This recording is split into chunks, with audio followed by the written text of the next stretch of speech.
Have you ever heard the whispers of an empire built on gold, knowledge, and an almost unbelievable amount of sheer, unadulterated wealth? It's a story that feels like it belongs in a bedtime fairy tale, yet it's as real as the sand under your toes, if you happen to be in the Sahel. And speaking of sand, did you know that in some parts of the Sahara, ancient riverbeds, now buried, hint at a very different past, one where civilizations like the Mali Empire could truly flourish? You might think of empires rising from battles and conquests, but often it's the quiet hum of commerce that sets the stage for greatness. And nowhere was this more evident than in the shadow of the Ghana Empire. Before Mali, there was Ghana, a powerful kingdom that dominated the Trans-Saharan trade routes, particularly those dealing in gold and salt. Its influence stretched far and wide, but like all things, even the mightiest empires eventually show cracks, and Ghana was no exception. Slowly succumbing to internal strife and external pressures, the decline of Ghana, however, didn't leave a power vacuum for long. Instead, it created a fertile ground for new players to emerge, much like how a fallen giant nourishes the saplings that will one day grow into a new forest.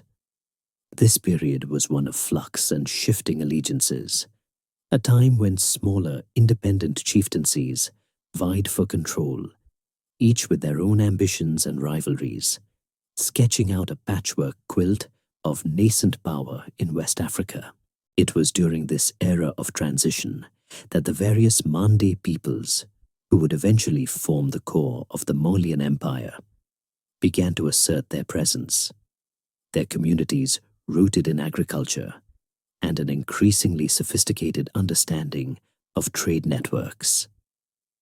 They were often overshadowed by Ghana, but they were learning, adapting, and quietly building their strength, much like a meticulous gardener preparing the soil for a grand harvest. The fertile lands between the upper Niger and Senegal rivers became their crucible, a place where ironworking skills were honed and local trade began to flourish, creating a decentralized but resilient economic system. These were not simply isolated villages, mind you. They were interconnected communities, sharing linguistic and cultural ties, often bound by intricate kinship systems and a deep respect for their oral traditions, which would prove vital in preserving their history. Now imagine, if you will, the constant buzz of conversations around campfires, merchants haggling over prices, the clinking of gold dust being weighed, and the low murmur of stories being passed down through generations. These were the sounds that truly formed the prelude to Mali. The decline of Ghana wasn't a sudden collapse, but a gradual unraveling, a slow retreat from its former glory, leaving behind a complex tapestry of independent states and ambitious leaders. Some historians still argue whether the Almoravid invasion truly dealt the death blow to Ghana, or if its internal decay was already too far advanced to recover. But either way, its weakening created an opportunity. It was an opportune moment, a historical window for a new power to rise, one that could consolidate the disparate Mande states and reclaim the lucrative trade routes that had once fueled Ghana's might. Think of it like a board game where one player has gone bankrupt, leaving their prime properties ripe for the taking. Someone was bound to capitalize. The stage was set, the pieces were moving, and the winds of change were blowing across the Sahel, carrying with them the faint scent of destiny for a young, ambitious prince. So before you get comfortable, take a moment to like the video and subscribe, but only if you genuinely enjoy what I do here. I know, another ad, right?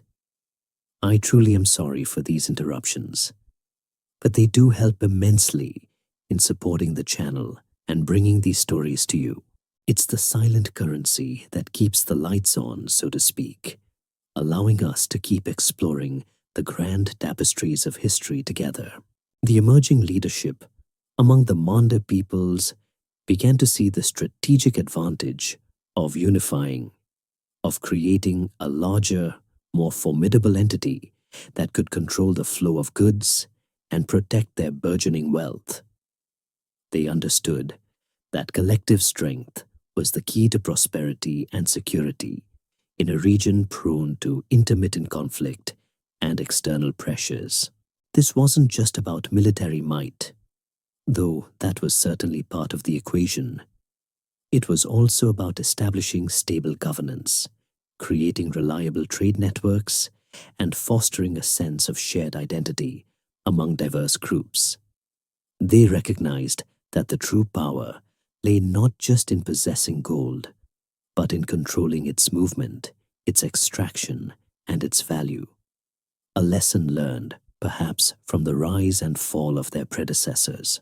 The very landscape, with its river systems offering natural highways for commerce, practically begged for a unified power to harness its potential, to streamline the flow of goods from the goldfields in the south to the bustling markets of the north. And amidst this geopolitical chessboard, a figure was beginning to emerge. A young man whose destiny, it was foretold, would be intertwined with the very fabric of this new empire. A leader whose name would eventually echo through the annals of history, forever linked with the dazzling rise of Mali. His story, as you'll soon hear, is one of hardship, resilience, and ultimately triumph against seemingly insurmountable odds. A truly epic tale fit for a bedtime narrative. So, with the old order of Ghana slowly fading, a new story was brewing, a tale woven from prophecy and hardship, centered around a young boy named Sundiata Keita. Now, Sundiata's birth wasn't your average "it's a boy" announcement. It was steeped in destiny, or at least that's how the griots, the master storytellers, and oral historians of West Africa tell it. Imagine sitting by a fire, the flickering light dancing on their faces, as they recount how Sundiata's mother, Sogolon Konde, was no ordinary woman. She was said to possess a certain uniqueness. She wasn't considered beautiful in the traditional sense, and her marriage to Sundiata's father, Magan Konate, the king of the small Mandinka state of Niani, was reportedly a union of prophecy, not passion. The legend goes that a hunter had foretold that Magan Konate would find a woman who, though outwardly plain, would bear him a son who would one day become a mighty ruler. It's the kind of story that makes you wonder if there's a cosmic matchmaking service out there, meticulously planning everyone's epic destinies. From the very beginning, Sundiata was different, not exactly the poster child for early childhood development. He couldn't walk for much of his early life, forced to crawl, which, as you can imagine, wasn't exactly a confidence booster for a future king. This physical weakness made him a target of ridicule, especially from his stepmother, Sasuma Berete, who favored her own son, Tankaran Tuman. Can you picture it? The endless teasing, the snide remarks, the feeling of being utterly useless in a society that valued strength and prowess. It must have been truly crushing for the young prince. Despite this immense adversity, Sundiata's spirit remained unbroken, fueled by his mother's unwavering love and the quiet encouragement of the griots who saw beyond his physical limitations. They knew the prophecies, they understood the deeper currents at play, and they saw the nascent greatness stirring within him, even if he himself couldn't yet see it. It's like when you're building a magnificent sandcastle, and for a long time, it just looks like a pile of wet sand. But you know what? It's destined to become. One pivotal moment, often recounted with dramatic flair by the griots, came when Sundiata, humiliated by his inability to fetch a baobab leaf for his mother, decided he'd had enough. He asked for an iron rod, and with immense effort, he pulled himself upright, his muscles straining, finally taking his first steps. This wasn't just a physical act. It was a symbolic one, a declaration to the world, and more importantly, to himself, that he was no longer bound by his perceived weaknesses. Historians still argue whether the physical details of his early paralysis are entirely literal or symbolic of a slow awakening of his power. But the narrative clearly emphasizes his overcoming profound challenges. This act of sheer will transformed him from the ugly duckling prince into a figure of growing respect, and for his stepmother, increasing fear. She realized that the prophecy was indeed unfolding, and her own son's position was now threatened by this once crippled boy. The court of Niani became a hotbed of intrigue, a classic tale of sibling rivalry mixed with political ambition. Sasuma Berete, desperate to secure the throne for Dankaran Tuman, employed various schemes to discredit and undermine Sundiata. She probably tried everything from spreading nasty rumors about him to making sure his socks never matched. Okay, maybe not the socks, but you get the idea. Her machinations, however, only served to temper Sundiata, making him more resilient, more aware of the treacherous currents of power. He learned to observe, to listen, and to bide his time, skills that would prove invaluable in his later conquests.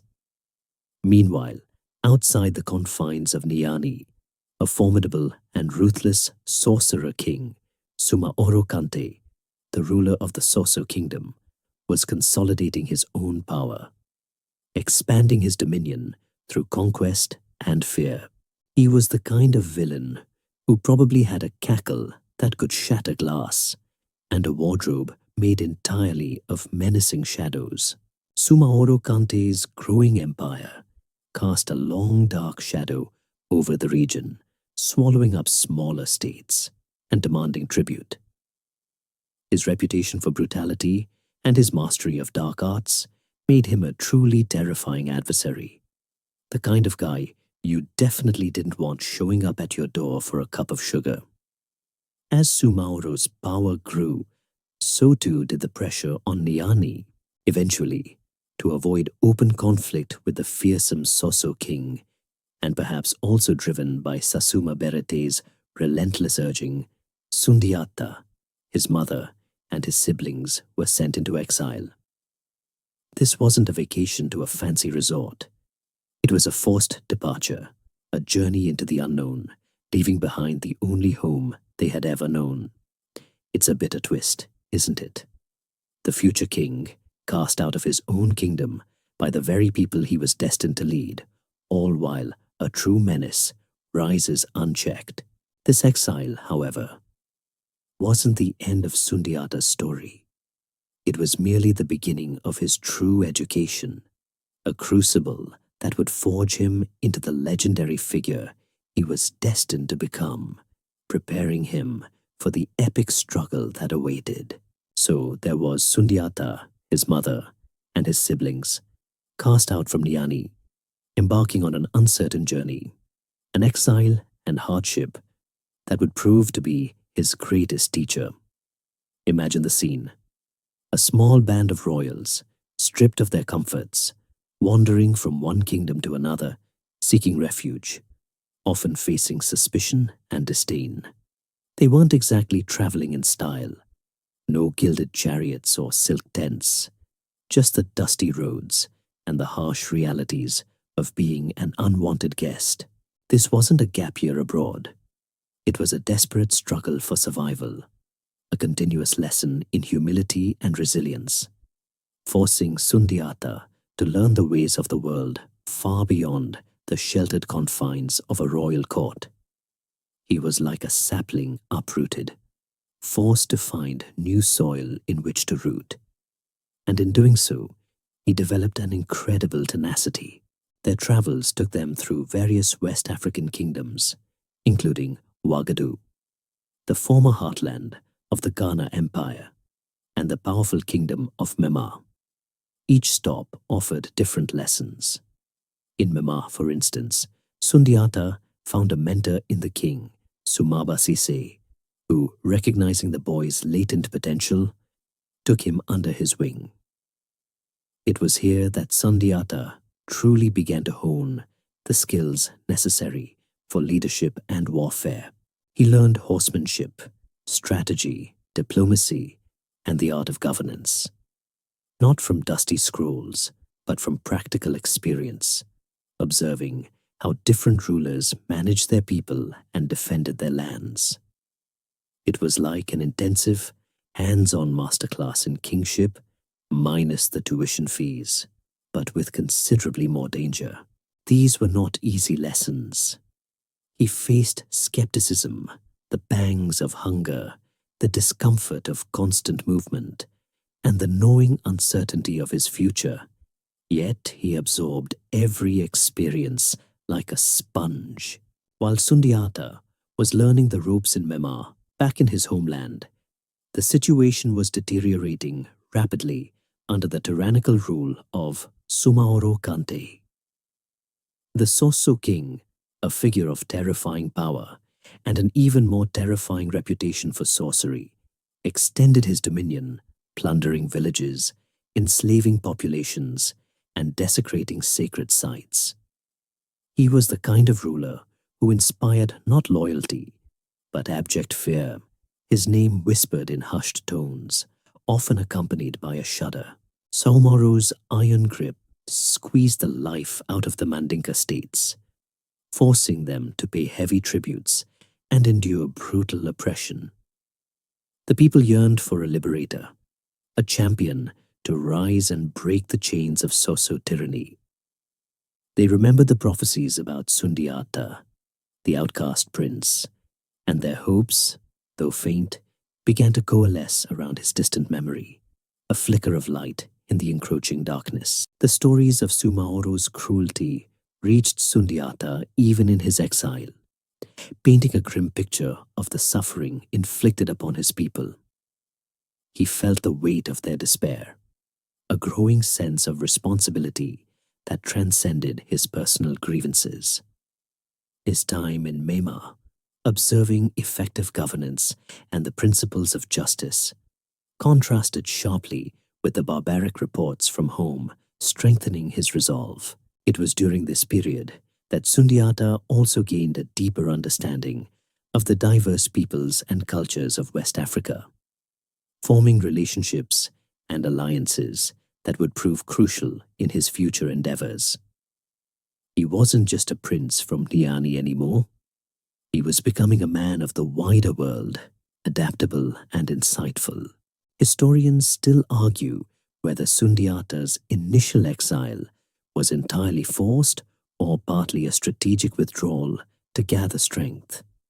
But its role in forging his character is undeniable. The years of hardship taught Sundiata invaluable lessons in patience, perseverance, and the subtle art of building consensus.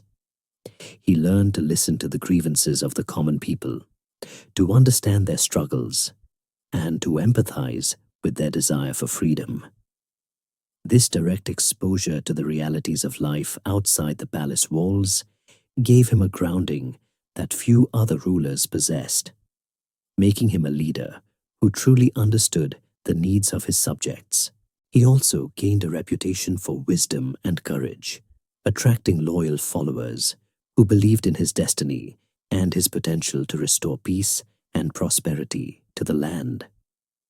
His once crippled body had been replaced by a powerful physique, and his once humiliated spirit had been tempered into an unyielding resolve. As the cries for liberation grew louder back home, a delegation of Mandinka elders, desperate and weary from Somaoro's oppression, journeyed to Mema to seek out Sundiata. They came with tales of woe and pleas for his return, reminding him of his birthright and the prophecies that foretold his role as their savior. It must have been a momentous encounter, a confluence of destiny and desperation. Sundiata, now a mature and formidable leader, heard their pleas. He knew the risks, the immense power of Sumaoro Kante, and the formidable task ahead. But he also felt the pull of his homeland and the urgent need to fulfill his destiny. The time for learning was over. The time for action had arrived. The stage was set for his grand return, a homecoming that would ignite the flames of resistance and change the course of West African history forever. With the pleas of the Mandinka elders echoing in his ears, Sundiata knew his time for action had finally arrived, initiating his return and gathering of forces. This wasn't going to be a simple stroll back into Niani. He was essentially going to be leading a liberation movement, and that requires allies, lots of them, preferably with sharp objects, and a willingness to use them. Leaving Mema, where he had been treated with respect and had honed his leadership skills, Sundiata began the arduous task of rallying the disparate Mande clans, many of whom were still reeling from Sumaoro Kante's brutal conquests or living in fear of his reprisal. It was like trying to herd 1,000 independent-minded cats, each with its own history of grievances and distrust, all while a very large, angry dog was sniffing at their heels. His strategy was meticulous and deeply personal. Sundiata didn't simply send out invitations. He traveled, met with clan leaders, spoke to the common people, and reminded them of their shared heritage and the indignities they suffered under Sumaoro's iron fist. He invoked the ancient prophecies, painting a picture of a unified Mali, a land free from tyranny, where justice and prosperity would reign supreme. He reminded them of their ancestors, their shared languages, and the rich traditions that bound them together, appealing to something deeper than just military necessity. This wasn't just a political campaign. It was a spiritual awakening for a people yearning for deliverance. He promised not just freedom, but a return to order, a restoration of the balance that Sumaoro had so cruelly disrupted, and a future built on cooperation rather than fear. One by one, or sometimes in small, cautious groups, the Mande chiefs and their warriors began to pledge their allegiance to Sundiata. They came from various Mandinka subgroups, the Do, the Soso, the Keita, and many others, each bringing their unique skills, their fierce loyalty, and their desperate hope. It was a testament to Sundiata's charisma and the palpable despair that Sumaoro had sown that such a diverse coalition could begin to form. Think of it like a superhero team-up. But instead of capes, they wore battle-hardened leather and carried formidable spears. They were farmers, blacksmiths, hunters, and traders, now united by a common enemy and a shared vision for a better future, putting aside old rivalries for the greater good. Among his most crucial early allies were the Soso, ironically, some of whom had fled Sumaoro's tyranny and harbored a deep personal vendetta against him. Their knowledge of Sumaoro's tactics and the vulnerabilities of his kingdom proved invaluable. He also gained the support of powerful sorcerers and spiritual leaders, which was vital in a world where magic and military might often went hand in hand, particularly when facing a sorcerer king like Sumaoro. These alliances weren't just about numbers. They were about integrating diverse strengths and knowledge, building a comprehensive force capable of challenging the formidable Soso army. It was like assembling a perfectly balanced squad in a video game, each character bringing a unique set of skills to the table. As his forces swelled, Sundiata also took care to establish a rudimentary but effective logistical system, ensuring his growing army was fed and equipped. This might sound boring, but an army marches on its stomach, and neglecting logistics is how empires crumble before they even get started.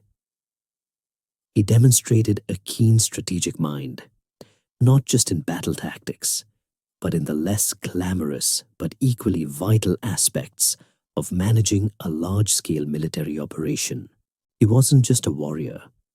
He was an organizer, a planner, and a leader who understood the importance of every cog in the machine. This foresight and attention to detail further solidified his reputation among his burgeoning ranks, earning him respect that went beyond mere admiration for his prophetic destiny. Meanwhile, news of Sundiata's growing coalition reached Sumaoro Kante, who, predictably, was not pleased. He initially dismissed Sundiata as a minor threat, perhaps a nuisance at best, but as reports of the alliance's increasing size and determination filtered in, his overconfidence began to wane. Sumaoro, accustomed to easy victories and the subjugation of fearful peoples, found himself facing a united front, something he hadn't truly encountered before. He tried to sow discord among Sundiata's allies, sending spies and agents to spread rumors and offer bribes. But the common purpose, holding the coalition together, proved stronger than his divisive tactics. This was a classic villainous miscalculation. Underestimating your opponent because of their past, perceived weakness. The stage was now meticulously set for a confrontation that would decide the fate of an entire region. Sundiata's forces, a diverse but increasingly cohesive army, advanced towards Somaoro's domain, their spirits high, fueled by a shared thirst for freedom and justice. The air was thick with anticipation, the sounds of marching feet and clanking weapons replacing the quiet whispers of fear. This wasn't just a clash of armies. It was a clash of ideologies, of tyranny versus liberation, of an old, oppressive order against the promise of a new beginning. The climactic battle was imminent, a moment that would either see Sundiata fulfill his destiny or fade into the forgotten whispers of failed rebellions. Historians still argue whether the unity of the Manda forces was solely due to Sundiata's charisma, or if the widespread hatred of Sumaoro was the stronger binding force. But their combined effect was undeniable. The final act of this epic struggle was about to unfold, a dramatic showdown that would forever be etched into the memory of West Africa. The tension in the air was thick enough to cut with a dull butter knife as Sundiata's unified forces finally converged on the plains of Karina, setting the stage for the pivotal Battle of Karina. Imagine thousands of warriors, their breath misting in the cool morning air, the distant rhythmic thud of war drums, and the glint of sharpened spears catching the first rays of dawn. This wasn't just a skirmish. This was the showdown, the main event, the epic clash between the forces of liberation and the oppressive might of Somaoro Kante's Soso Empire. Sumaoro himself, reportedly a master of dark magic, was there, his presence radiating an aura of intimidation that had brought many a lesser opponent to their knees.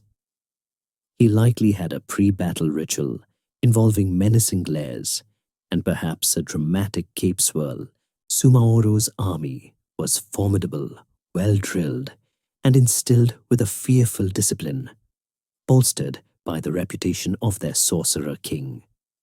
They fought with a blend of conventional warfare and what was believed to be magical prowess, their warriors reportedly protected by powerful amulets and incantations. Their confidence was palpable, built on years of unchallenged dominance, and the belief that their leader was invincible. On the other side, Sundiata's coalition, though perhaps less uniform in their training, compensated with sheer numbers, righteous indignation, and an unshakable belief in their leader and the prophecy that surrounded him. They had come to reclaim their dignity, to free their people, and they were ready to fight with the fury of those who have nothing left to lose but their chains. The battle itself, as recounted by the griots, was a chaotic, brutal affair, a maelstrom of clashing metal, war cries, and the desperate struggle of hand-to-hand combat. Arrows rained down, spears flew, and the dust kicked up by thousands of pounding feet created a swirling, choking cloud over the battlefield. Sundiata, however, was not just a figurehead. He was at the forefront of the fighting, leading by example, his presence inspiring courage in his diverse army. He understood that a leader doesn't just give orders. A leader leads, especially when the stakes are this high.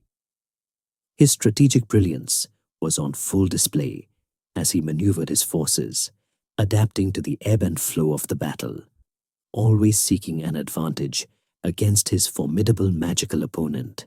The turning point, according to the oral traditions, came when Sundiata, guided by a deep understanding of Sumaoro's vulnerabilities, specifically targeted the source of his magical power.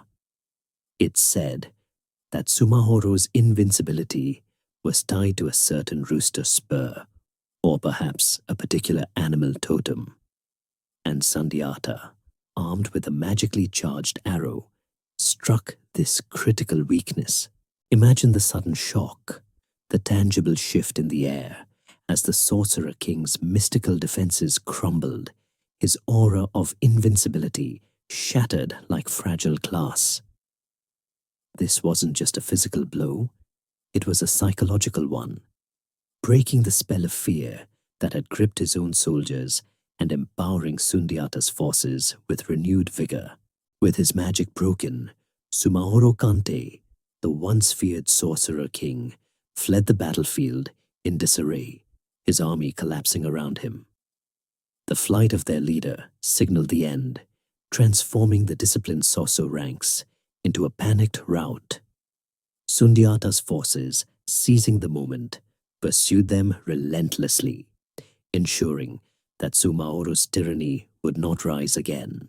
The chase, though dramatic, was short-lived, as Sumaoro is said to have vanished into a cave, never to be seen again, perhaps turned to stone, or simply swallowed by the earth itself. A fittingly mysterious end for such a formidable figure. This decisive victory at Kirina was not just a military win. It was a symbolic triumph, a clear sign that the old order had been overthrown and a new era was dawning. The aftermath of the Battle of Kirina was one of immense jubilation for Sundiata's allies and the Mandinka people. The chains of oppression were broken, and the air, once heavy with fear, now hummed with the promise of freedom and renewal. The various Manda chiefs, who had once been independent and often at odds, now recognized Sundiata as their undisputed leader, the Lion King who had delivered them from tyranny. His leadership during the battle, his strategic genius, and his ultimate victory cemented his position as the chosen one, the fulfiller of ancient prophecies. This wasn't just about winning a battle. It was about uniting a people under a common banner, forging a collective identity out of disparate communities. Historians still debate the exact mystical elements of the battle, whether the magical accounts are literal or allegorical representations of strategic brilliance and psychological warfare. However, the historical fact remains. The Battle of Karina, around 1235 CE, was a decisive engagement that marked the end of the Soso Empire's dominance and ushered in the rise of the Mali Empire. It was a moment of profound change, a shift in the balance of power that would ripple across West Africa for centuries to come. The victory at Karina wasn't just a victory for Sundiata. It was a victory for the concept of a unified Manda people. A victory for the idea that even the most formidable oppressors can be defeated by collective will and inspired leadership. With the immediate threat vanquished, Sundiata's gaze now turned to the monumental task of consolidating his newfound power and laying the foundations for an empire that would endure long after the last echoes of the battle faded. With the dust of Karina settling and Sumaoro Kante vanished into legend, Sundiata Keita, now hailed as the Mansa Emperor of the newly forged realm, immediately turned his formidable energy to Mali's foundation. This wasn't just about winning a war. It was about building a lasting peace, creating a structure that could hold together the diverse Manda peoples he had united. Imagine the enormous task: transforming a victorious but disparate alliance into a cohesive empire, a feat far more complex than simply defeating an enemy. It's like winning the Super Bowl, then having to build the stadium, organize the league, and figure out how to get everyone to show up for practice every day, all at once. One of Sundiata's first and most significant acts was to convene a great assembly of the allied clans and chiefs at a place called Kurukan Fuga, often referred to as the Constitution of Mandan. This wasn't some casual get-together with snacks and small talk. It was a profound gathering where the principles and laws of the new empire were laid down, effectively codifying the rights and responsibilities of its citizens and constituent communities. Think of it as ancient West Africa's answer to the Magna Carta, but with more oral tradition and probably less quill scratching.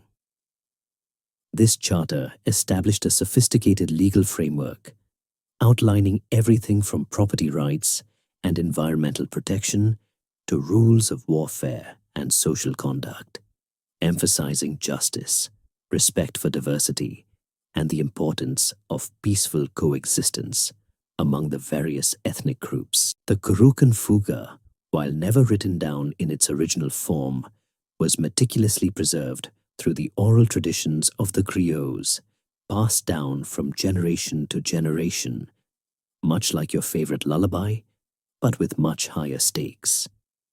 It famously divided society into several castes, including nobles, freemen, artisans, like blacksmiths and griots, and slaves, each with their defined roles and responsibilities, promoting a structured yet functional social order.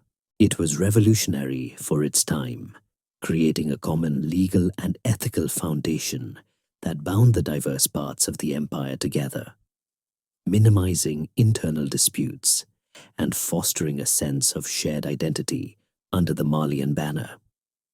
It explicitly promoted religious tolerance, recognizing the various spiritual beliefs of the different groups, a remarkably progressive stance for any empire, ancient or modern. Administratively, Sundiata established a decentralized system that allowed for significant local autonomy while maintaining overall imperial control. The conquered territories and allied states were often allowed to retain their own rulers, provided they pledged loyalty to the Mansa, paid tribute, and contributed troops when required. This clever approach avoided the constant need for direct military occupation, fostering cooperation rather than resentment. It was a bit like a medieval franchise model, where each territory operated independently but adhered to the overarching brand standards of the Mali Empire. Sundiata recognized that forcing complete assimilation would lead to constant rebellion, so he opted for a more flexible, pragmatic approach that respected local customs and traditions. Economically, Sundiata understood that the heart of any great empire lay in its control of trade. He moved swiftly to secure the crucial Trans-Saharan trade routes that linked the gold-rich regions of the south with the salt and intellectual centers of the north. He revitalized existing trade cities like Niani, his capital, and began to develop new ones, ensuring the smooth flow of goods and the collection of taxes. This was the empire's lifeblood, the golden thread that stitched together its vast territories, providing the wealth necessary for its military, administration, and public works. He regulated the gold and salt trade, ensuring fairness and stability, which in turn attracted more merchants and further boosted the empire's coffers. Agriculture, too, received significant attention. Sundiata encouraged the cultivation of various crops, particularly rice and millet, and oversaw improvements in irrigation techniques, ensuring food security for his growing population. A well-fed populace is a happy populace, or at least a less rebellious one, and Sundiata understood that economic stability was as crucial as military might. He laid the groundwork for a prosperous agricultural base that would support the urban centers and the vast trading networks. This holistic approach to nation building, combining military strength with legal frameworks, administrative foresight, and economic strategy, was a hallmark of Sundiata's genius. His reign was also marked by a relative period of peace and expansion, though not through constant warfare. Sundiata's authority was so firmly established, and his reputation as a formidable warrior and wise ruler so widespread, that many smaller states voluntarily joined the empire, recognizing the benefits of stability and inclusion within the Malian system. This voluntary integration further cemented Malay's territorial reach and diversified its resources. Sundiata was not just a conqueror, he was a statesman, a visionary who saw beyond the battlefield to the long-term prosperity of his people. Historians still debate the precise extent of Sundiata's administrative innovations, some arguing that many structures evolved over time rather than being instantly created at Kurukanfuga. However, the foundational principles attributed to him undoubtedly set Mali on a trajectory of unparalleled growth and influence. He cultivated a vibrant cultural identity for the Mandinka, promoting their language, customs, and crucially, their griotic traditions, which preserved the empire's history. The Mali Empire, under Sundiata's meticulous hand, was not just born, it was meticulously crafted, designed to endure, ready to become the most powerful and influential empire West Africa had ever seen, its golden age just beginning to glimmer on the horizon. With Sundiata Keita having meticulously laid the foundations, the Mali Empire, now a robust and growing power, entered a period characterized by its early successors, who worked tirelessly to consolidate and expand upon his monumental achievements.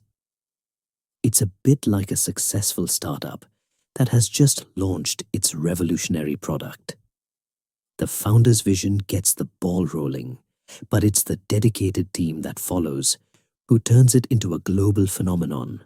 After Sundiata, who is believed to have reigned for several decades, historians still argue over the exact length and circumstances of his death, often placing it around 1255 CE. The mantle of Mansa passed to his descendants, ensuring a degree of continuity in leadership. even if the individual personalities differed greatly. The initial period following Sundiata's reign saw a succession of relatively stable and effective rulers, often his sons or close relatives, who were dedicated to upholding the principles laid out in the Kurukan Fuga and strengthening the empire's administrative and economic structures. These Mansa weren't as legendary as Sundiata, but they were crucial in preventing the kind of immediate fragmentation that often plagues newly formed empires after the death of a charismatic founder. They were the unsung heroes of expansion and consolidation, much like the diligent stage crew after a dazzling opening night. No fanfare, but absolutely essential for the show to go on. Their focus was largely on cementing imperial authority in the recently acquired territories, suppressing minor rebellions, and integrating diverse communities more fully into the Malian system, often through a blend of diplomacy and a show of force when necessary. One of the key achievements during this era was the further expansion and security of the Trans-Saharan trade routes. The Malian Mansa understood that controlling these arteries of commerce was paramount to their power and prosperity. They invested in securing the roads, establishing rest stops, and developing a sophisticated customs system to tax goods flowing through their territories. This not only brought in immense wealth, but also fostered a sense of stability and predictability that encouraged more merchants to use Malian routes, turning the empire into a nexus of international trade. Gold continued to be the primary commodity flowing north, while salt, copper, and manufactured goods made their way south, creating a bustling economic ecosystem. Think of Mali as the ancient equivalent of a highly efficient Amazon distribution center, but with camels instead of delivery vans. The capital city of Niani, though its exact location is still debated by scholars today, it's a bit of a historical mystery, like trying to find Atlantis in the desert, grew into a bustling hub of commerce and administration. It became a magnet for merchants, scholars, and artisans, fostering a vibrant urban culture. Other cities, such as Kaaba and especially Walata, located on the northern fringes of the empire, also grew in prominence as important trading centers. These cities weren't just markets. They were cultural melting pots, where ideas, technologies, and goods from across North Africa, the Middle East, and even Europe mingled freely, contributing to Mali's intellectual and artistic development. The Mansa of this period also continued to foster Islamic scholarship and education, building upon the foundations laid by earlier rulers. While Sundiata himself was not a devout Muslim, he recognized the importance of Islam in facilitating trade and diplomacy with North African and Middle Eastern powers. His successors, many of whom were more devout, encouraged the building of mosques and the establishment of Quranic schools, attracting Muslim scholars and clerics from across the Islamic world. This cultural exchange wasn't just about religion. It brought new legal systems, administrative practices, and advancements in literacy and mathematics to the empire, enriching its intellectual landscape. Mansa Uli, Sundiata's son and successor, is particularly noted for his reign, c. 1255–1270 CE. He was a devout Muslim who undertook the Hajj pilgrimage to Mecca long before Mansa Musa made it famous. This early pilgrimage demonstrated Mali's growing connection to the wider Islamic world and its rulers' commitment to their faith, boosting the empire's prestige on the international stage. It signaled that Mali was not just a regional power, but a player in the global network of Islamic states, opening up new diplomatic and economic opportunities. Mansa Uli's journey though less overtly spectacular than Musa's, helped establish a precedent and forged important ties that would benefit his successors. The military also remained strong, allowing the Mansa to maintain control over vast territories and deter potential invaders. They utilized a professional standing army, supplemented by levies from vassal states, which provided a robust defense for their extensive borders and ensured the continued flow of tribute. This military prowess, combined with the empire's economic strength and its sophisticated administrative system, ensured a period of remarkable stability and growth, setting the stage for Mali's true golden age. The empire was not merely surviving, it was thriving, a testament to the strong foundations laid by Sundiata and the diligent efforts of his immediate successors. They were, in essence, tuning the engine, ensuring that all the parts worked in harmony, preparing for the acceleration into an era of unprecedented prosperity and renown. And so, after a period of stable, if less flamboyant, leadership, the stage was set for the arrival of the most legendary figure in Malayan history, a man whose name would become synonymous with unimaginable wealth and scholarly devotion, Mansa Musa's ascent. His rise to power, believed to have occurred around 1312 CE, was not without its own little dramatic prelude. Before Musa, his predecessor, Mansa Abu Bakr II, embarked on a daring, perhaps foolhardy expedition into the Atlantic Ocean, convinced that he could find the limits of the known world. Imagine him, standing on the shore, gazing westward, thinking, "What's out there? Let's send 200 ships to find out." When the first fleet failed to return, he personally led a second, much larger armada of 2,000 ships, famously stating he would not return until he found the end of the ocean or ran out of provisions. Spoiler alert, he never returned. This left the throne open, and into this fascinating void stepped Musa, a man who, unlike his adventurous predecessor, was more interested in consolidating and showcasing his empire's immense terrestrial power and prestige. Musa, born Kongku Musa, was not a direct successor in the way Mansa Uli was to Sundiata. He was a grandnephew of Sundiata, taking the throne by convention after Abu Bakr II's grand oceanic vanishing act. His ascension marked a pivotal moment, as Mali was already a well-established and wealthy empire. But Musa would elevate it to an entirely new level of global recognition. He inherited a vast kingdom stretching from the Atlantic coast in the west to the great bend of the Niger River in the east, controlling crucial trade routes and an astonishing abundance of gold mines. It was like taking over a highly profitable, well-oiled machine. But Musa was about to add a supercharger to it. Musa understood the immense power that this wealth represented, not just for internal prosperity, but for external influence. He was a devout Muslim, and his faith deeply influenced his approach to governance and his vision for Mali.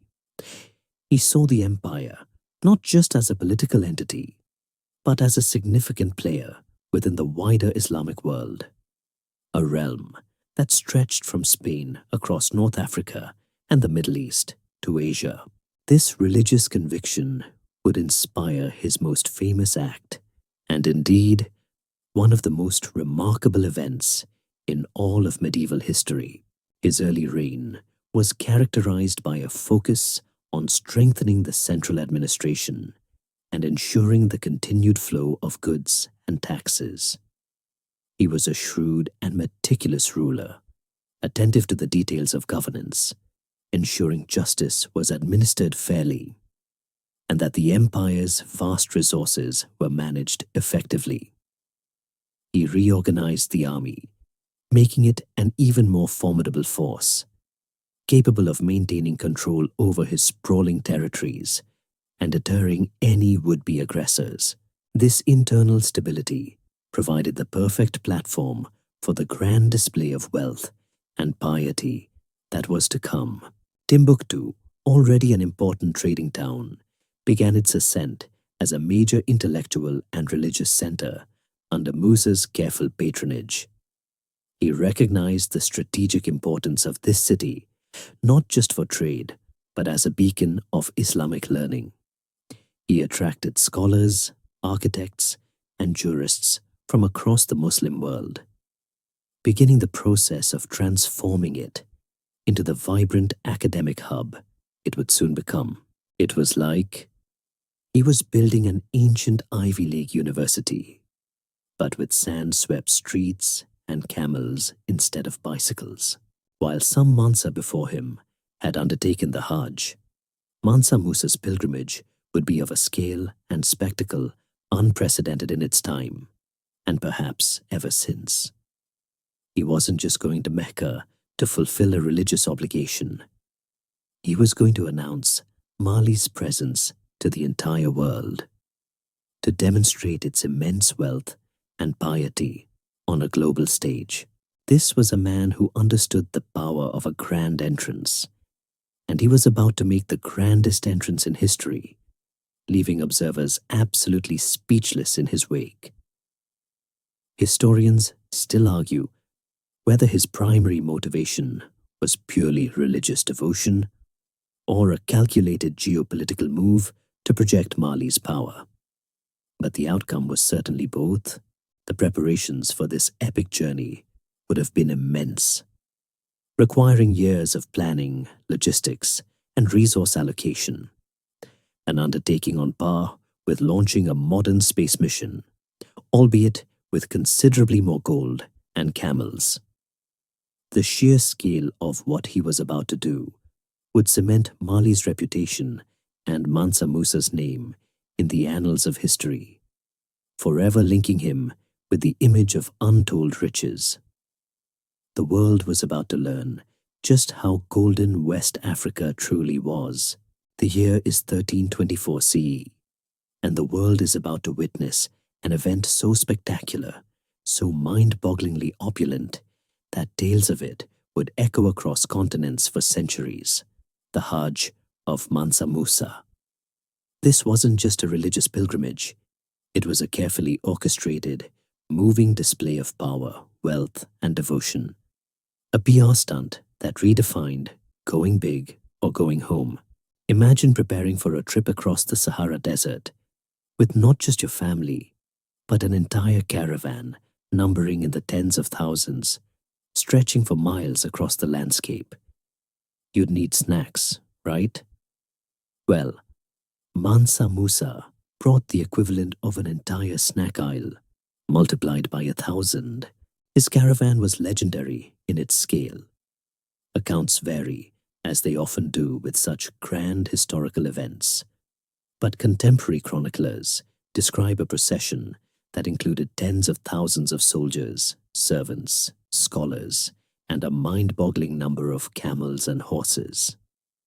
Some reports claim as many as 60,000 people accompanied him, and 12,000 enslaved persons, each carrying 4 pounds of gold bars.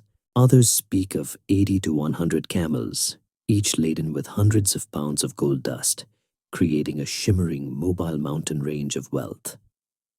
This wasn't subtle. This was a deliberate, in-your-face demonstration of Malian prosperity, designed to impress and awe. If you blinked, you might miss a few thousand camels, but you certainly wouldn't miss the sparkle. The journey itself was an epic undertaking, traversing the vast, arid expanse of the Sahara, a feat of logistics and endurance that would challenge even modern expeditions. Musa had to ensure that his enormous retinue, including livestock, was adequately provisioned with water and food, a task that required meticulous planning and access to considerable resources. It highlights the organizational prowess of the Malian Empire that such a massive expedition could be sustained over such a long and challenging distance. It was probably a nightmare for anyone trying to count sheep to fall asleep, as there were far too many camels to tally. As the caravan approached major cities along its route, particularly Cairo in Egypt, its impact was immediate and profound. The sheer spectacle of Musa's arrival sent shockwaves through the local populations and the wider Islamic world. The golden dust shimmering on his camels, the elaborate clothing of his entourage, the sheer number of people accompanying him. It was unlike anything anyone had ever seen. The markets of Cairo, already bustling, were completely overwhelmed by the sudden influx of so much gold. Musa, in his immense generosity, distributed vast quantities of gold to the poor and needy, and also engaged in extensive trade, causing the price of gold in Egypt to plummet and remain depressed for over a decade. This wasn't just a brief dip. It was a long-term economic earthquake, a testament to the colossal amount of gold he brought with him. His interactions with the Mamluk Sultan of Egypt were equally significant. While it was customary for visiting dignitaries to kiss the ground before the Sultan, Mansa Musa, upholding his regal dignity, initially refused, insisting on maintaining his stature as an independent sovereign. This subtle act of defiance, recounted by contemporary Arab historians like Al-Umari, spoke volumes about Mali's self-perception and its place on the world stage. He eventually conceded the formality for the sake of diplomacy, but his initial refusal demonstrated a confident assertion of his empire's equal standing among the great powers of the time. It was a polite but firm, "I'm not just some king, I'm the king of kings. Thank you very much." The Hajj was not just about showing off wealth, it was also a deeply spiritual journey for Mansa Musa. He visited holy sites, engaged with leading Islamic scholars, and brought back a wealth of knowledge, ideas, and even architects from the lands he visited. He was not just a king on tour. He was a student, eager to bring back the best of Islamic civilization to his own empire, to enrich it culturally and intellectually. This blending of spiritual devotion with a keen understanding of geopolitical influence truly sets Mansa Musa apart. Historians still argue about the exact amount of gold distributed and its precise economic impact on the economies of North Africa. But the consensus is that it was truly monumental. The stories of Mansa Musa's Hajj spread far and wide, reaching not only the Islamic world, but also parts of Europe. His pilgrimage fundamentally changed how the outside world viewed West Africa. Prior to this, the region was often seen as mysterious and remote. After Musa, it was firmly placed on the global map as a land of incredible riches and a powerful, sophisticated empire. His name appeared on maps like the famous Catalan Atlas of 1375, depicting him seated on a throne, holding a gold nugget, a testament to the indelible impression he left on the collective imagination. This pilgrimage was more than just a journey.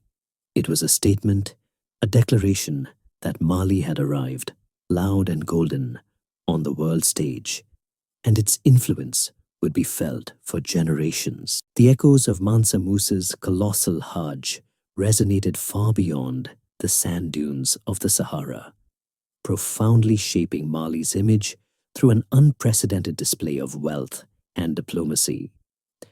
Imagine the chatter in the bazaars of Cairo, the hushed whispers in the courts of Europe, and the excited discussions among scholars in Baghdad. Have you heard about the king from the land of gold? He literally rained gold on the poor. This wasn't just a fleeting moment of celebrity. It was a permanent branding exercise that indelibly etched Mali onto the mental maps of distant lands.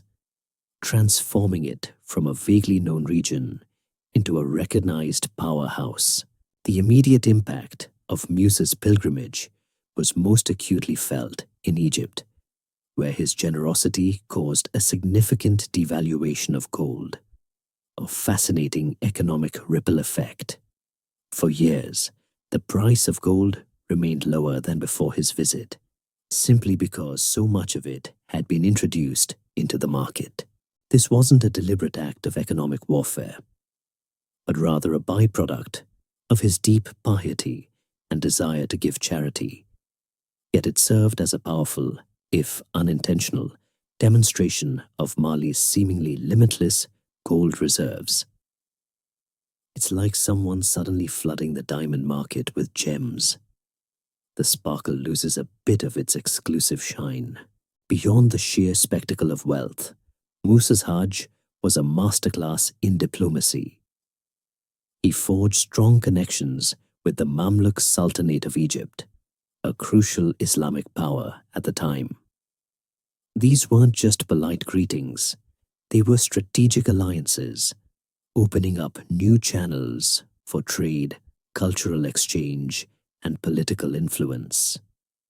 He exchanged gifts, discussed matters of state, and solidified Mali's position as a respected member of the Islamic Ummah, the global community of Muslims. This wasn't just about religious solidarity. It was about integrating Mali into the powerful networks that spanned continents, gaining access to new markets, and securing strategic partnerships. Musa's return journey was just as impactful, as he brought back not only spiritual fulfillment, but also a wealth of knowledge and skilled individuals. He invited scholars, architects, and administrators from Cairo and other cities to come to Mali, offering them generous patronage and encouraging them to contribute to the empire's development. This intellectual migration was a deliberate effort to enhance Mali's prestige and capability, to infuse it with the best minds and ideas from the wider Islamic world. It was an ancient brain drain, but in reverse, with Mali as the irresistible magnet. This influx of foreign expertise had a transformative effect on Malian cities, particularly Timbuktu and Djenné. Architects like Abu Ishaq al-Sahili, who reportedly accompanied Musa back from Mecca, though some historians debate the extent of his actual involvement and whether he directly traveled with Musa, are credited with introducing new building techniques, particularly in mud brick architecture. We'll delve deeper into this architectural renaissance in the next section, but suffice to say, the visual landscape of Malian cities began to change, reflecting a new level of sophistication and grandeur. The pilgrimage also solidified Mali's reputation as a center of Islamic learning. Musa's deep personal piety and his patronage of scholars attracted more students and teachers to the empire's burgeoning educational institutions. The libraries and universities of Timbuktu, already growing, received a significant boost, becoming repositories of knowledge and centers of intellectual discourse. This wasn't just about religious texts. It included studies in astronomy, mathematics, medicine, and law, making Mali a significant intellectual hub in medieval Africa. It was truly an ancient knowledge economy flourishing in the heart of the Sahara. On the European side, the tales of Mansa Musa and his Golden Empire began to filter through trade networks and diplomatic channels. The Catalans, renowned cartographers and merchants, were particularly captivated. The famous Catalan Atlas of 1375, a highly detailed world map for its time, depicts Mansa Musa prominently enthroned, holding a gold nugget and a scepter, directly illustrating the source of Europe's fascination. This image became iconic, influencing European perceptions of West Africa for centuries and fueling the later age of exploration, even if for less altruistic motives than Musa's Hajj. It literally put Mali on the map, often depicted as a place of almost mythical abundance. Historians still debate the precise scale of the caravan and the exact economic impact of the gold, but the undisputed fact is that Mansa Musa's Hajj remains one of the most significant diplomatic and cultural events of the medieval period, placing Mali firmly on the world stage. It elevated Mali's status from a powerful regional kingdom to a globally recognized empire, a land of unimaginable riches and profound learning. The wealth he displayed was not just for show. It was a strategic investment in Mali's future, attracting talent, fostering trade, and solidifying its international standing. Mansa Musa didn't just walk across the desert, he paraded across the global consciousness, leaving a golden trail in his wake. With Mansa Musa's Hajj, a glittering memory, the wealth and prestige he brought back were not simply hoarded, they were strategically invested, propelling Timbuktu's golden age. Imagine a city, previously a bustling but perhaps unremarkable trading post, suddenly transforming into a vibrant intellectual and spiritual metropolis. Its skyline dotted with grand mosques and its streets buzzing with scholars from across the known world. It was like a medieval Silicon Valley, but instead of tech startups, it was all about manuscripts and profound theological debates. Musa, deeply influenced by the centers of learning he encountered in Cairo and Mecca, returned with a profound vision for Mali. He believed that true imperial greatness wasn't just about military might or economic wealth. It also required intellectual and spiritual excellence. He poured vast resources into Timbuktu, understanding its strategic position at the crossroads of Trans-Saharan trade routes, made it ideal for such an ambitious transformation. His patronage acted like a magnet, drawing in scholars, architects, craftsmen, and poets, turning the city into a beacon of knowledge and culture. The most iconic legacy of this period in Timbuktu was the construction and expansion of its renowned mosques and universities. The Jingoreba Mosque, for instance, a magnificent structure built largely from mud brick and wood, is often attributed to Musa's direct patronage, though some scholars believe its construction began slightly earlier. Musa certainly funded its significant expansion and refinement. This mosque wasn't just a place of worship, it was a sprawling complex that included courtyards, study rooms, and lecture halls, serving as a de facto university. Its very existence was a testament to Mali's commitment to Islamic scholarship and its ability to construct grand buildings in challenging environments. Alongside Jingwereber, the Sankore Mosque and its associated university became perhaps the most celebrated center of learning in West Africa. Sankore wasn't a single, monolithic institution like European universities of the time. Rather, it was a network of independent madrasas, schools, centered around the mosque, each run by different scholars and families. Students from across Africa and beyond flocked to Timbuktu to study a wide range of subjects: Islamic law, theology, astronomy, mathematics, medicine, history, and even rhetoric. The city's libraries reportedly housed hundreds of thousands of manuscripts, a treasure trove of knowledge that rivaled the great libraries of Alexandria or Baghdad. Can you imagine the sheer intellectual horsepower concentrated in one desert city?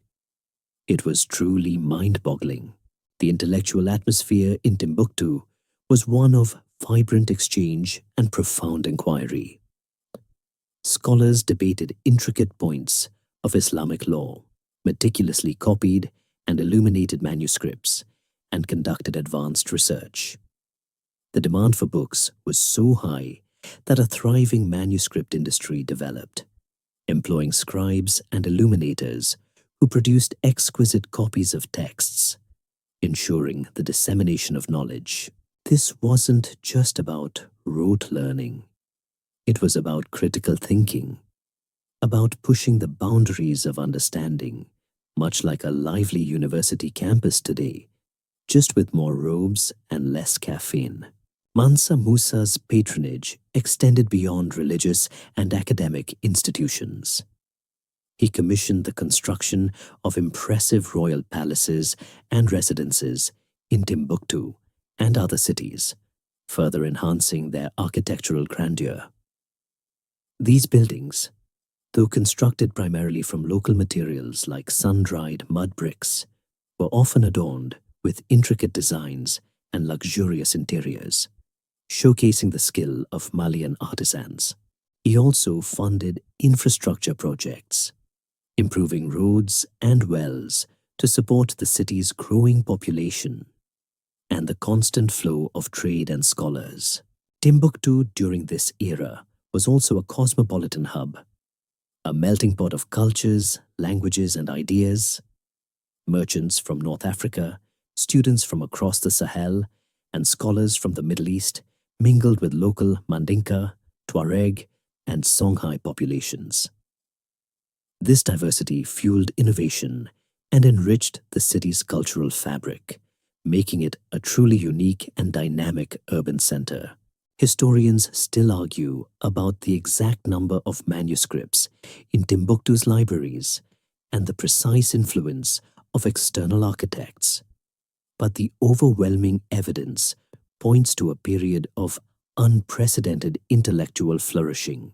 The transformation of Timbuktu into a major intellectual and spiritual center under Mansa Musa was not merely an act of religious piety.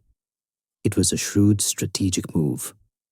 It attracted human capital, enhanced Mali's international reputation, and fostered a sense of unity and pride among its diverse populations. It showed the world that Mali was not just a source of gold, but a source of profound wisdom and advanced civilization.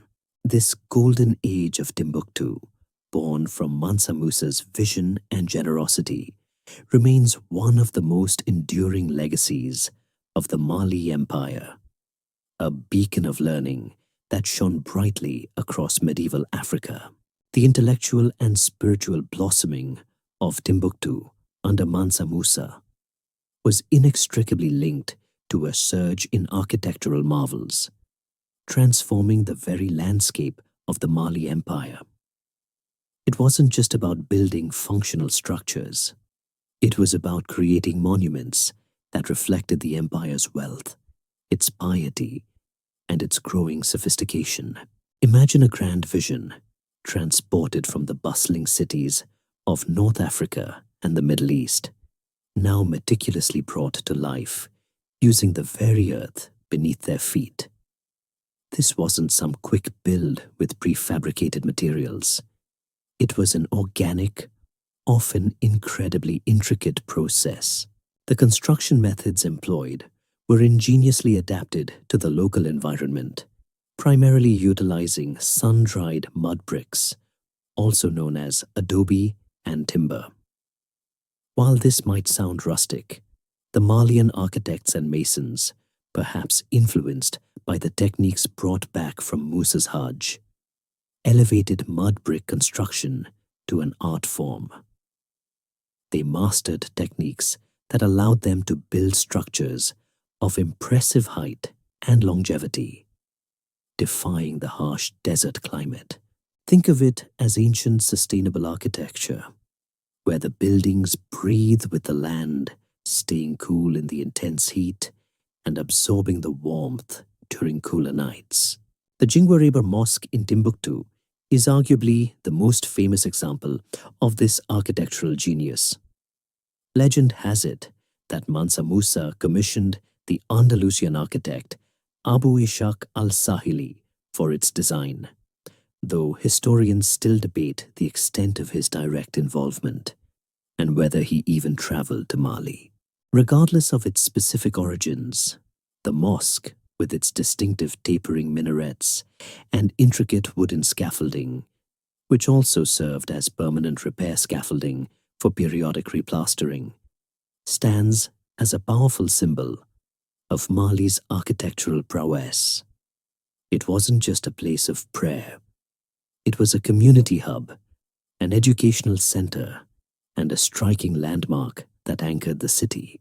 Its construction required immense labor and skill, demonstrating the empire's ability to mobilize resources for grand public works.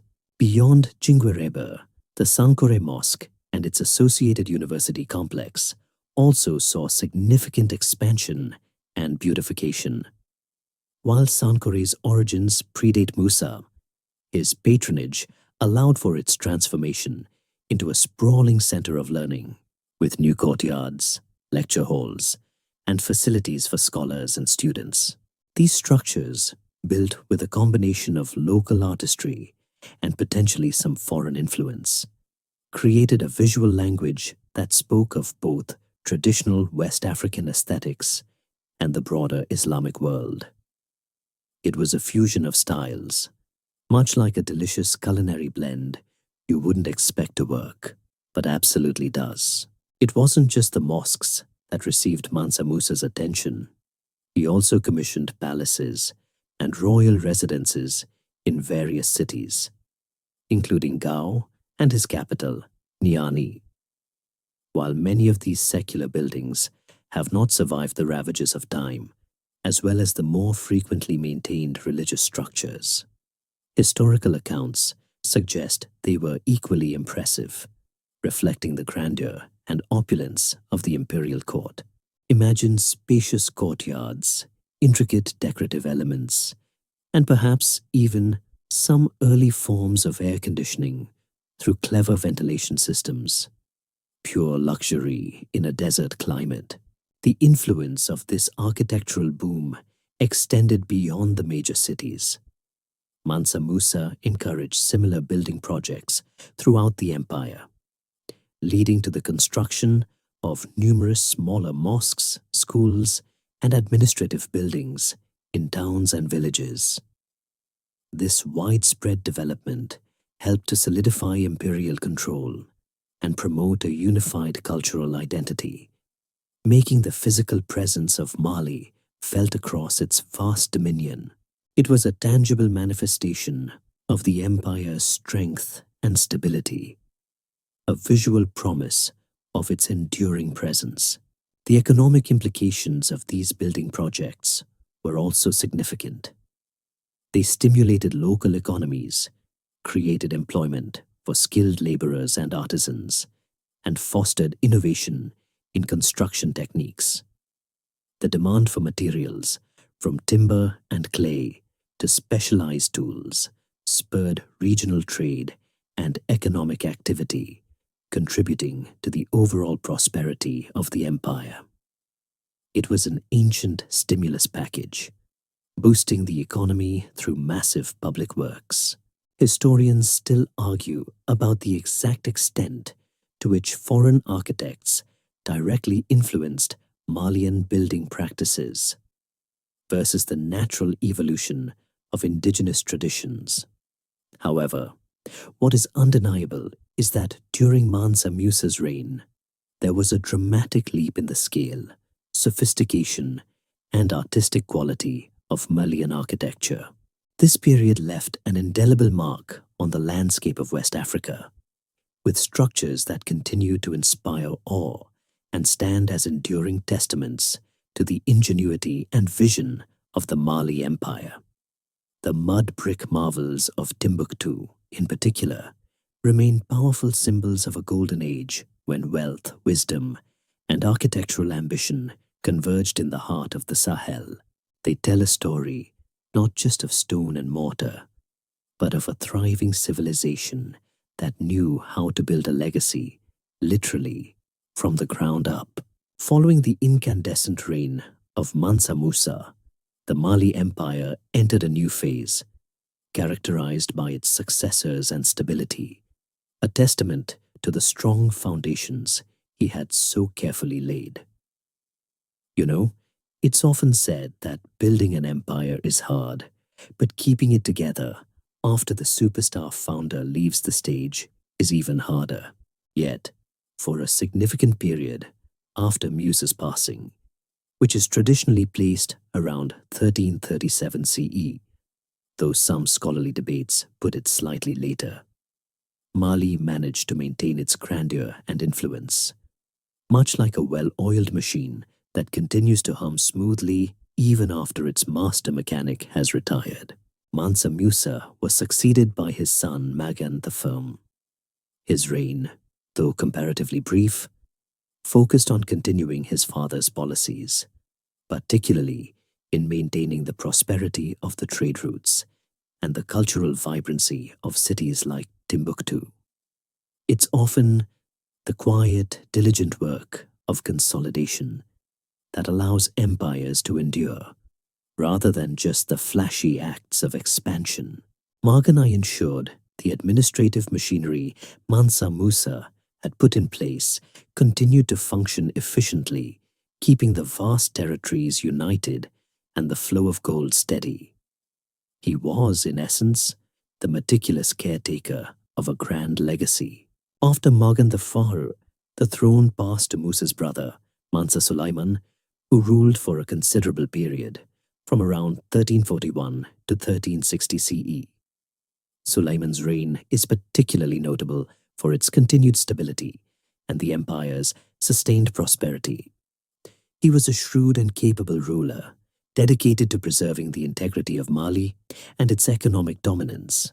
He continued to foster Islamic scholarship and maintained diplomatic ties with North Africa, proving that the empire's international standing was not solely dependent on Mansa Musa's personal charisma.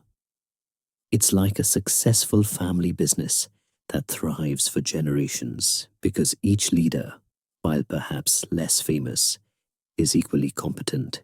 Under Suleiman, the Trans-Saharan trade continued to flourish, acting as the very circulatory system of the empire. The flow of gold from the southern mines to the northern markets remained robust, cementing Mali's position as the primary source of gold for much of the Old World. Salt, a vital commodity, continued its journey south, alongside textiles, copper, and other manufactured goods from the Mediterranean basin. The taxation of this vast trade provided the empire with immense revenue, which funded its army, its administration, and its urban centers. The empire's prosperity was built on a very solid, very golden foundation. Suleiman also took measures to suppress any internal rebellions or secessionist movements, demonstrating the continued strength of the Malian army and central authority. While the empire was vast, maintaining control over such a sprawling territory required constant vigilance and a willingness to assert power when necessary. He ensured that the vassal states continued to pay their tributes and contribute to the imperial military, upholding the administrative structure put in place by Sundiata. This period wasn't without its challenges, of course, but Suleiman navigated them effectively, preserving the empire's core. The intellectual and cultural life of Mali also continued to thrive during this period. The mosques and universities of Timbuktu, Djenné, and Gao remained active centers of learning, attracting scholars and students. The production and trade of manuscripts continued, with new works being added to the already impressive libraries. This cultural continuity reinforced Mali's identity not just as a wealthy state, but as a beacon of Islamic civilization in West Africa, respected for its intellectual output as much as its gold. Historians still argue about the precise level of architectural innovation after Musa, but the existing structures were certainly maintained and new, albeit perhaps smaller. projects were undertaken. Mansa Suleiman's reign is particularly well documented due to the visit of the famous Arab traveler and scholar Ibn Battuta, who arrived in Mali towards the end of his rule. Battuta's detailed accounts offer an invaluable glimpse into the daily life, governance, and social customs of the empire at its zenith. His observations confirm the empire's wealth, its adherence to Islamic law, and the safety of its trade routes, providing a rare contemporary eyewitness perspective. We often rely on oral histories for much of this period, so Battuta's written record is like finding a secret diary from centuries ago. The period of successors immediately following Mansa Musa, especially under Mansa Suleiman, was crucial for solidifying Mali's long-term stability and reputation. They built upon the foundations, managed the vast wealth responsibly, and maintained the empire's position as a dominant force in West Africa and a respected player on the global stage. This sustained period of peace and prosperity demonstrated that Mali's greatness was not a fleeting phenomenon, but a deeply rooted reality, prepared to weather the inevitable storms that lay ahead, though the first whispers of those storms were still distant on the horizon. Imagine traveling through vast, unknown lands for decades, seeing wonders and marvels, and then, almost unexpectedly, stumbling upon an empire so rich and well-ordered it nearly beggars belief. This is precisely what happened when the renowned Moroccan scholar and explorer Ibn Battuta arrived in Mali during the reign of Mansa Suleiman, offering us an incredibly rare and detailed first-hand account of the empire at its peak. He was a seasoned globetrotter, having journeyed across most of the Islamic world, so for him to be impressed, Mali had to be something truly special. Ibn Battuta embarked on his journey to Mali in 1352, driven by a desire to see this legendary land of gold that Mansa Musa had so famously put on the map. His arrival in the Malian capital, believed by many scholars to be Niani, though its exact location remains a subject of ongoing historical debate, adding a touch of mystery to his famous journey, would have been a significant event, though perhaps not as world-shaking as Musa's Hajj. He was, after all, a single traveler, not a golden caravan. However, his astute observations and meticulous note-taking would ultimately provide invaluable insights into a kingdom largely unknown to the outside world, beyond its fabled wealth. His journey through the empire showcased its immense size and the effectiveness of its administration. He traveled from Walata in the north, a key trading town on the edge of the Sahara, down to the capital, and then further into the interior, observing the daily life, the trade, and the social structures. He was particularly struck by the safety of the roads and the efficiency of the imperial postal system, which allowed for rapid communication across vast distances. He recounted how, even far from the capital, there was a sense of order and security, a testament to the strong central authority of the Mansa. You could practically set your watch by the arrival of a messenger, if watches existed back then, which, alas, they did not.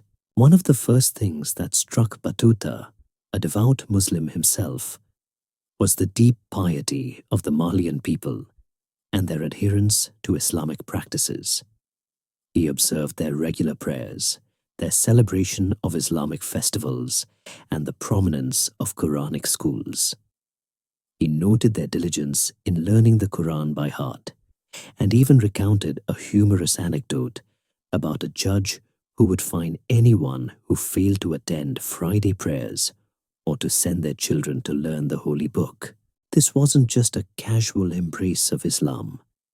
It was a deeply ingrained part of their daily lives and societal structure. He was clearly impressed by their devotion, though perhaps less impressed by some of their dining habits, famously remarking on their practice of eating with their hands and certain food preparation methods that differed from his own. Batuta also provided vivid descriptions of the Malian court, detailing the elaborate rituals and ceremonies surrounding the Mansa.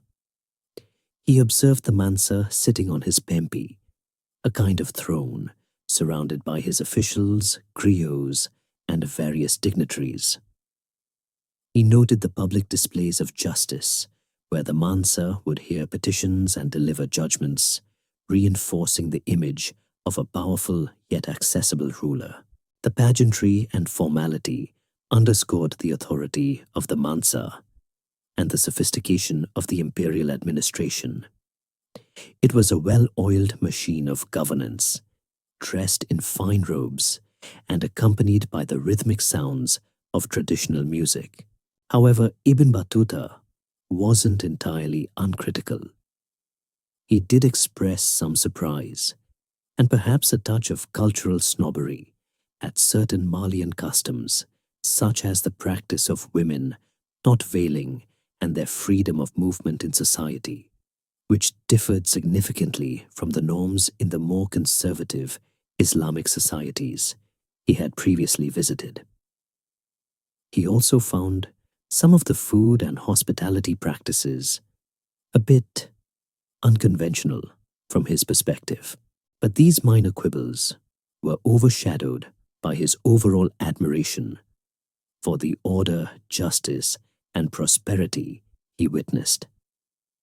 Historians still argue about the precise details of his descriptions, but his accounts remain invaluable for understanding medieval Mali. His journey concluded in 1353, and upon his return, Ibn Battuta dictated his famous Rela travels, which included extensive sections on Mali. His work became one of the most important sources of information about West Africa for scholars and merchants in the Islamic world, and later in Europe. It confirmed the existence of a highly organized, wealthy, and devout empire, far to the south of the familiar Mediterranean routes, further solidifying the image of Mali as a land of wonders. He wasn't just a tourist. He was a living, breathing, incredibly detailed ancient travelogue, bringing Mali to life for future generations. His observations painted a picture of an empire that was not just rich in gold, but rich in culture, justice, and intellectual pursuits. A truly remarkable achievement in medieval times. Ibn Battuta's meticulous observations didn't just paint a picture of wealth and piety. They offered a rare window into the intricate system of justice and governance that underpinned the Mali Empire. Imagine an empire stretching for thousands of miles, encompassing diverse peoples and cultures, yet largely operating under a coherent and remarkably effective legal framework. It's a bit like having a complex set of global regulations, but everyone actually adheres to them, which, let's be honest, is a pretty rare feat in any era. Battuta was particularly impressed by the prevalence and enforcement of Islamic law, or Sharia, throughout the empire.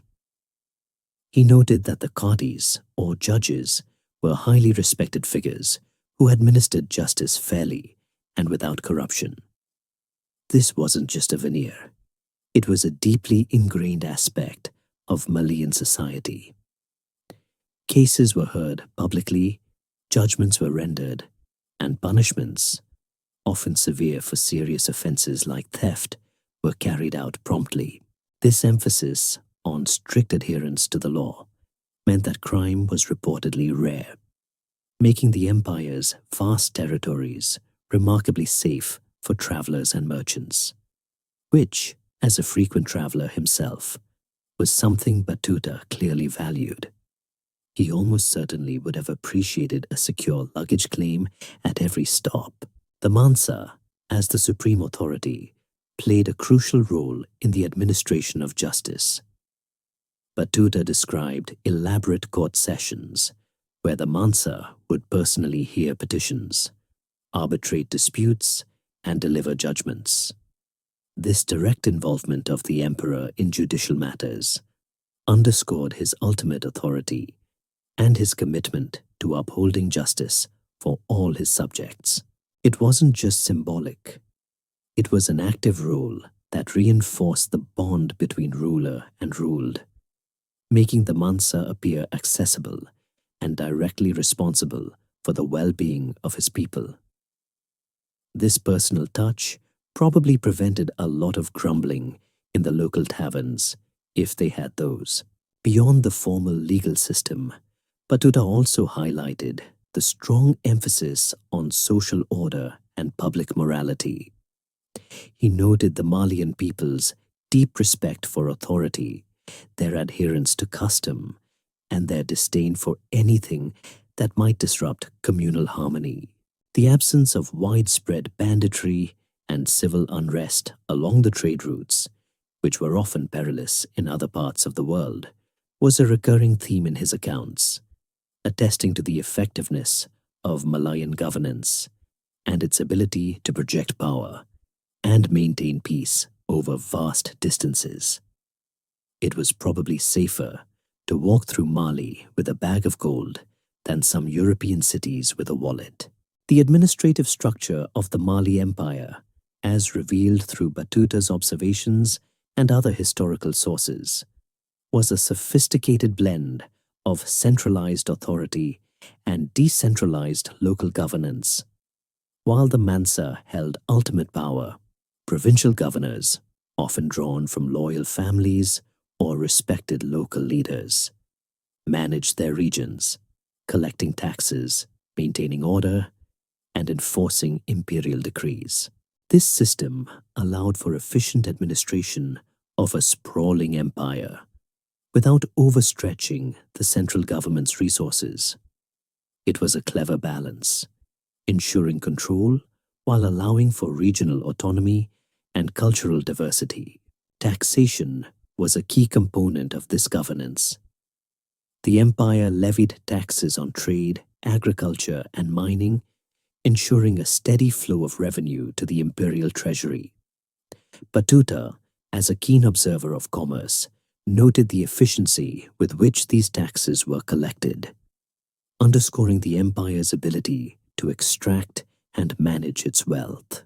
This revenue, remember, funded the imperial army, supported the Mansa's court, and contributed to the patronage of scholars, architects, and religious institutions. Without a robust tax system, none of the magnificent Golden Age feats would have been possible. Moreover, the Malayan Empire fostered a strong sense of public service and loyalty. Officials were generally chosen based on merit and loyalty to the Mansa rather than solely on hereditary lines, ensuring a degree of competence within the bureaucracy. This wasn't always perfect, of course. No system is, but it contributed to the overall effectiveness of governance and the long periods of stability the empire enjoyed. Historians still argue about the exact judicial processes and the degree of direct enforcement from the capital, but the overall impression from Batuta's account is one of a remarkably well-ordered society. The widespread respect for justice, the strong central authority of the Mansa, and the efficient administrative system were crucial to Mali's enduring power and prosperity. These elements created an environment where trade could flourish, scholarship could thrive, and diverse populations could coexist relatively peacefully. Ibn Battuta's writings offer us an invaluable, almost snapshot-like view of this highly developed system, affirming Mali's place not just as a land of gold, but as a sophisticated and well-governed empire, a true marvel of medieval Africa, though, like all empires, it would eventually face its own unique set of internal challenges. Despite its remarkable prosperity and the solid governance so eloquently described by Ibn Battuta, even the mighty Mali Empire was not immune to the insidious creep of internal strife. You see, beneath the glittering surface of gold and scholarly pursuits, political machinations and succession squabbles were simmering, slowly but surely beginning to chip away at the empire's once unshakable foundations. It's like a grand, perfectly tuned orchestra that suddenly finds its various sections deciding they'd rather play their own tunes, leading to a rather discordant mess. The period immediately following Mansa Suleiman's stable reign, roughly from the 1360s onwards, saw a noticeable increase in disputes over the throne. The established rules of succession, while seemingly clear on paper, often became murky in practice, especially when powerful factions within the royal family or among influential provincial leaders decided they had a better candidate. This wasn't a unique problem to Mali. Throughout history, empires have often faced their greatest tests, not from external enemies, but from within, from the very people who were supposed to be its pillars. One significant factor contributing to this instability was the sheer size of the empire. Governing such a vast territory, encompassing numerous distinct ethnic groups and hundreds of local rulers, required immense skill and a constant assertion of central authority. As the quality of leadership at the very top began to fluctuate, provincial governors and regional chiefs, sensing weakness or opportunity, started to assert more independence. It's like when the head chef goes on vacation and suddenly all the sous chefs decide they're going to put their own spin on the special of the day, with predictably chaotic results. The wealth that had been Mali's greatest strength also, ironically, became a source of internal contention. Control over the gold mines and the lucrative trade routes was an immense prize, leading to intense rivalries among various contenders for the throne. Each faction sought to control the flow of gold, as it meant power, patronage, and the ability to raise armies. This cutthroat competition for resources sometimes led to open conflict, further draining the empire's strength and resources. It's almost as if having too much treasure can be as much of a curse as too little. Another contributing factor was the growing influence of the court bureaucracy and the military commanders. As the empire grew, so did the size and complexity of its administrative apparatus. Powerful officials and military leaders, often with their own extensive networks and loyalties, could wield significant power behind the scenes, sometimes manipulating succession processes to their advantage. This created a layer of intrigue that could destabilize the throne, especially when a weaker or less experienced Mansa came to power. Historians still argue whether these internal power struggles were a natural phase of imperial decline or specific to the unique dynamics of the Malian court. For example, after Suleiman, there was a brief but disruptive period under Mansa Musa II, and then a more prolonged period of instability during the late 14th century, which saw several short-lived reigns and contested successions. This constant turnover at the top prevented any single Mansa from fully consolidating power or embarking on long-term projects, redirecting resources and attention from imperial expansion and development to internal squabbles and the suppression of rebellions. The energy that once built mosques and funded grand pilgrimages was now increasingly spent on maintaining order within its own borders. While these internal struggles didn't immediately lead to the empire's collapse, they marked a turning point. The outward projection of power that characterized Mansa Musa's era began to wane, replaced by a more inward focus on holding the vast realm together. The empire's perceived invincibility, a psychological weapon in itself, began to erode. Vassal states, particularly those on the fringes of the empire, or those with historical grievances, started to observe this internal weakness with keen interest, sensing an opportunity for autonomy. The constant need to suppress revolts and deal with succession disputes also diverted military resources, making the empire less capable of responding effectively to external threats or opportunities. The mighty Malian army, once a tool of expansion and deterrence, was increasingly tied down by domestic issues. This meant less focus on securing new gold routes or protecting distant trade outposts. The golden goose was still laying eggs, but its guardians were increasingly bickering amongst themselves.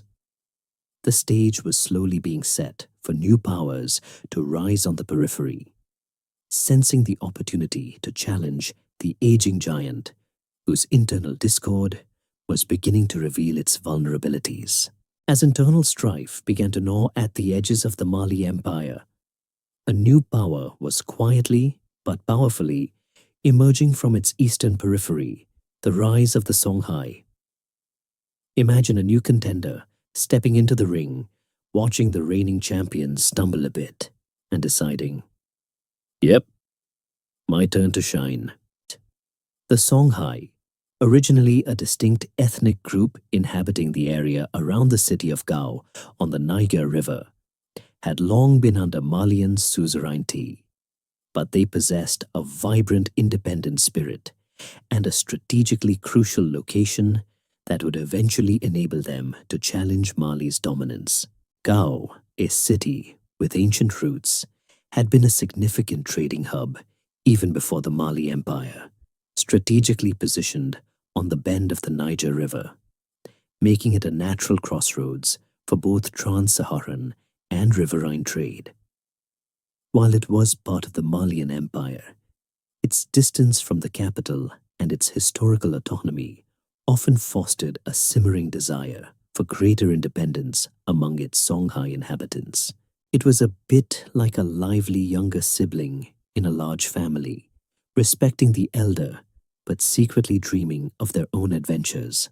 The Songhai had their own indigenous ruling dynasty, the Za dynasty, and a long tradition of kingship. While they paid tribute to the Mansa of Mali and contributed troops to the imperial army, they maintained a distinct cultural identity and a strong sense of local pride. They were, in many ways, an empire within an empire, patiently biding their time and consolidating their strength, while Mali's attention was increasingly drawn inward by its own succession issues and internal revolts. As Mali's central authority began to weaken in the late 14th century, the Songhai started to assert their independence more forcefully. This wasn't a sudden, dramatic uprising, but a gradual process of chipping away at Malian control, testing the limits of the Mansa's power. They began by reducing their tribute payments, then by refusing to send troops, and eventually by openly challenging Malian governors and garrisons within their territory. It was a slow-motion chess match, with the Songhai making strategic moves while Mali was distracted. The strategic genius behind this Songhai resurgence is often attributed to Soni Ali Ber, who ascended to power around 1464 CE. Soni Ali was a brilliant military commander, a ruthless strategist, and a powerful magician, or at least he was perceived as such by his contemporaries, which in those days was often just as good as actually having magic. He was the kind of leader who inspires both immense loyalty and intense fear, a true force of nature. He decided that the time for quiet subservience was over, and the time for Songhai to claim its destiny had arrived. Under Soni Ali's leadership, the Songhai launched a series of aggressive campaigns to conquer surrounding territories and completely throw off Malian dominance. His army was innovative, combining traditional infantry and cavalry with a powerful riverine navy, utilizing the Niger River as a strategic highway. This gave him a significant advantage, allowing him to quickly transport troops and launch surprise attacks. Much like an ancient amphibious assault, he targeted key Malian strongholds and vital trade centers, systematically dismantling Mali's control over the region. One of Soni Ali's most significant conquests was the capture of Timbuktu in 1468. Timbuktu, once the jewel in Mali's intellectual crown, had become a symbol of Malian power, and its fall was a devastating blow to the empire's prestige and economic stability. While Timbuktu's scholars initially welcomed Soni Ali, his reign there was reportedly harsh and tumultuous, leading many scholars to flee or go into hiding. He was more interested in military conquest and control than in fostering academic debate. A stark contrast to Mansa Musa. The fall of Timbuktu to the Songhai was a clear signal that the balance of power in West Africa was shifting decisively. It was no longer a question of internal stability for Mali. It was now a matter of direct competition with a rapidly expanding and militarily superior rival. The Songhai, fueled by their growing independence and Soni Ali's military genius, were not just seeking autonomy. They were building their own formidable empire, directly on the ruins of Mali's eastern territories. Historians still argue about the exact reasons for Mali's failure to adequately respond to the Songhai threat. But the internal disunity certainly played a major role. The rise of the Songhai was a direct consequence of Mali's internal weakening, a powerful new actor stepping into the void created by internal discord. It was a stark reminder that even the most glorious empires, if they lose focus and allow internal divisions to fester, can be overtaken by more agile and ambitious rivals. The once unquestioned authority of the Mansa was now openly challenged, and the vast golden empire that had captivated the world was about to begin a long and painful process of fragmentation. As the Songhai Empire flexed its burgeoning muscles, the once expansive Mali Empire found itself facing the painful reality of loss of territory. Imagine an elderly giant, once able to stride across vast lands, now finding its limbs slowly but surely being claimed by a relentless, energetic, younger challenger. This wasn't a single dramatic surrender, but a gradual, agonizing process of attrition, where once loyal provinces and vital trading posts slipped from Malian control like sand through cupped hands. The loss of Timbuktu to Soni Ali in 1468 was perhaps the most symbolic and devastating blow. Timbuktu wasn't just a city. It was the intellectual heart of Mali, a shining beacon of its golden age and a major hub for the Trans-Saharan trade. Its capture meant a significant reduction in imperial revenue from trade and a severe blow to Mali's prestige. It was like losing your most valuable asset and your good name all in one go. The scholars and merchants who had once flocked to its libraries and markets now had to contend with a new, often less accommodating, master or flee to safer havens. Beyond Timbuktu, the Songhai continued their aggressive expansion, systematically conquering other Malian-controlled territories along the Niger River. Cities like Djenné, another crucial trading and intellectual center, eventually fell under Songhai influence or direct control. These riverine cities were vital for internal trade and communication, and their loss further fragmented Mali's economic and administrative coherence. It was as if someone was carefully cutting the threads that held a magnificent tapestry together, piece by piece. The reasons for Mali's inability to effectively counter the Songhai advance were multifaceted. As we discussed, internal strife and succession disputes had significantly weakened the central authority of the Mansa. Constant infighting meant that resources and military attention were diverted from external defense to internal policing. The Malian army, once formidable, was increasingly stretched thin, dealing with rebellious vassal states and preventing internal fragmentation, rather than presenting a united front against a powerful external threat. It's tough to fight a war on two fronts when one of those fronts is your own backyard. Furthermore, the nature of the Malian Empire, which relied on a degree of autonomy for its vassal states, meant that as the central power waned, these outlying regions felt less compelled to remain loyal. Many saw the rise of Songhai as an opportunity to break free from Malian overlordship rather than fighting to defend it.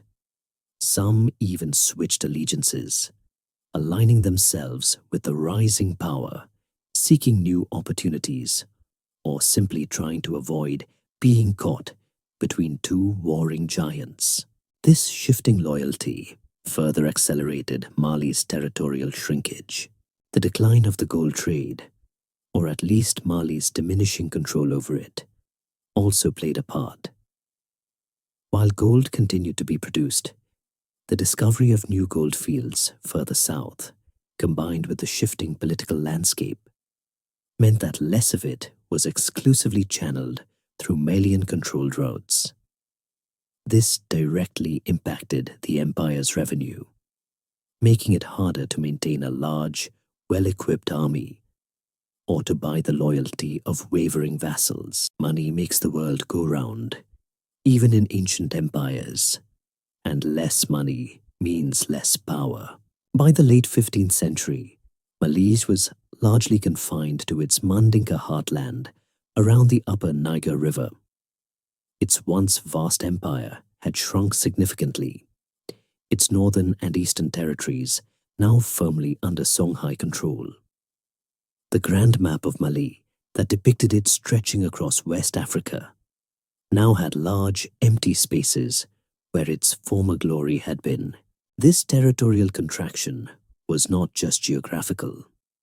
It was also a psychological blow, eroding the confidence of its remaining subjects and further dampening any hopes of a resurgence.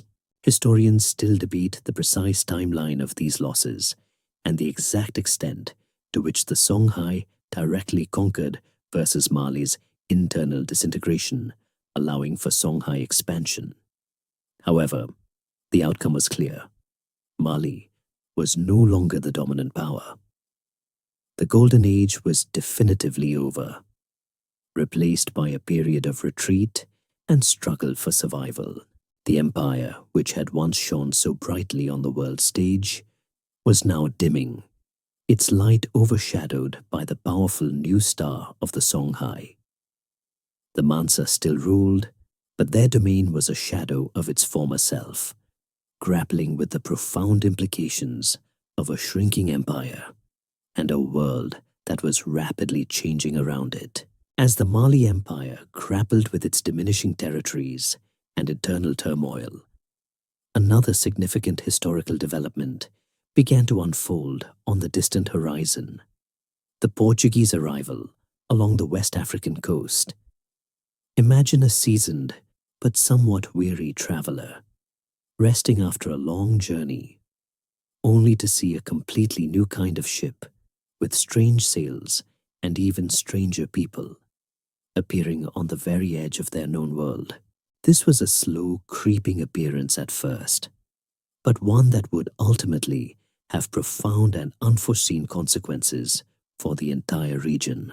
By the late 15th century, driven by a thirst for gold, spices, and new trade routes, Portuguese navigators began meticulously exploring the West African coastline. Their primary goal was to bypass the Trans-Saharan trade routes, which were controlled by North African and Middle Eastern intermediaries, and establish direct maritime contact with the gold-producing regions. They knew from maps like the Catalan Atlas that depicted Mansa Musa that there was immense wealth to be found in Guinea, as they broadly called West Africa. It was like they were looking for a backdoor to the world's vault, eager to cut out the middlemen. The initial Portuguese incursions were not direct military assaults on the heart of the Mali Empire. Mali's core territories lay inland, far from the coast. Instead, the Portuguese established trading posts, or feitorias, along the coastline, particularly in regions that were either independent or loosely controlled by the major empires. They traded European goods, cloth, metals, and later firearms, for gold, ivory, and enslaved people. This direct coastal trade began to divert some of the traditional flow of goods that had previously moved exclusively through the Trans-Saharan routes controlled by Mali. While the volume of gold traded by the Portuguese was initially small compared to the Trans-Saharan trade, its growth posed a long-term threat to Mali's economic dominance. The empire had grown rich by controlling the internal arteries of commerce, taxing every ounce of gold and every measure of salt that passed through its domain. The Portuguese, by establishing alternative routes, were essentially creating bypasses around Mali's toll booths, slowly siphoning off a portion of its vital revenue. It was a subtle economic attack, less dramatic than a battle, but equally damaging in the long run. The Portuguese also established diplomatic contacts with some of the coastal kingdoms, playing them off against their more powerful inland neighbors, including, indirectly, Mali. They sometimes offered alliances or military support, further complicating the already complex political landscape of West Africa. This introduction of European powers with their different political agendas and advanced weaponry began to subtly shift the regional balance of power, favoring those coastal entities willing to engage with the newcomers. It was like introducing a new, powerful, and unpredictable player into an already tense game of chess. For Mali, which was already struggling with internal fragmentation and the rising threat of the Songhai, the Portuguese presence added another layer of complexity. While not an immediate military threat, the long-term economic implications were dire. The empire had to contend with a shrinking internal resource base, while simultaneously facing a new economic competitor on its western flank. Historians still argue about the precise extent of interaction between the Mali Empire directly and the early Portuguese, as much of the trade occurred through intermediaries or coastal states. However, the indirect impact was certainly felt. The Portuguese presence also brought new diseases and different cultural influences, further contributing to the changing dynamics of the region, while the full devastating impact of the transatlantic slave trade and European colonization was still centuries away. These early encounters marked the very beginning of a new era for West Africa, one that would irrevocably alter its political, economic, and social structures. The isolated grandeur that Mali had enjoyed was slowly being eroded by global forces. The Mansa during this period were likely aware of the white men on the coast, receiving reports from their distant provinces and trading partners. However, their primary focus remained on the more immediate and pressing threats from the Songhai and the ongoing internal dissension. The Portuguese, at this stage, were perhaps seen as a nuisance, a sideshow, rather than a direct existential threat to the empire's core. Little did they know that These seemingly minor coastal operations were the harbingers of a completely new world order that would eventually overshadow even the grandest African empires. The world was shrinking, and Mali, once a global superpower, was starting to feel the squeeze. The arrival of the Portuguese on the coast, though initially a distant ripple, soon contributed to a more significant problem for the already struggling Mali Empire: the decline of trade along its traditional routes. Imagine a bustling highway, once the lifeblood of a city, slowly becoming less traveled as new, more convenient bypasses open up for an empire built on the intricate network of Trans-Saharan commerce. This shift was nothing short of an economic existential crisis, a slow strangulation of its golden arteries.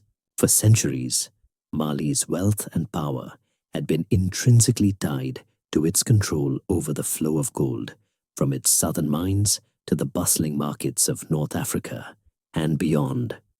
Every ounce of gold, every slab of salt, every piece of merchandise that traversed the Sahara through Malian territory was taxed, providing the Mansa with immense revenue.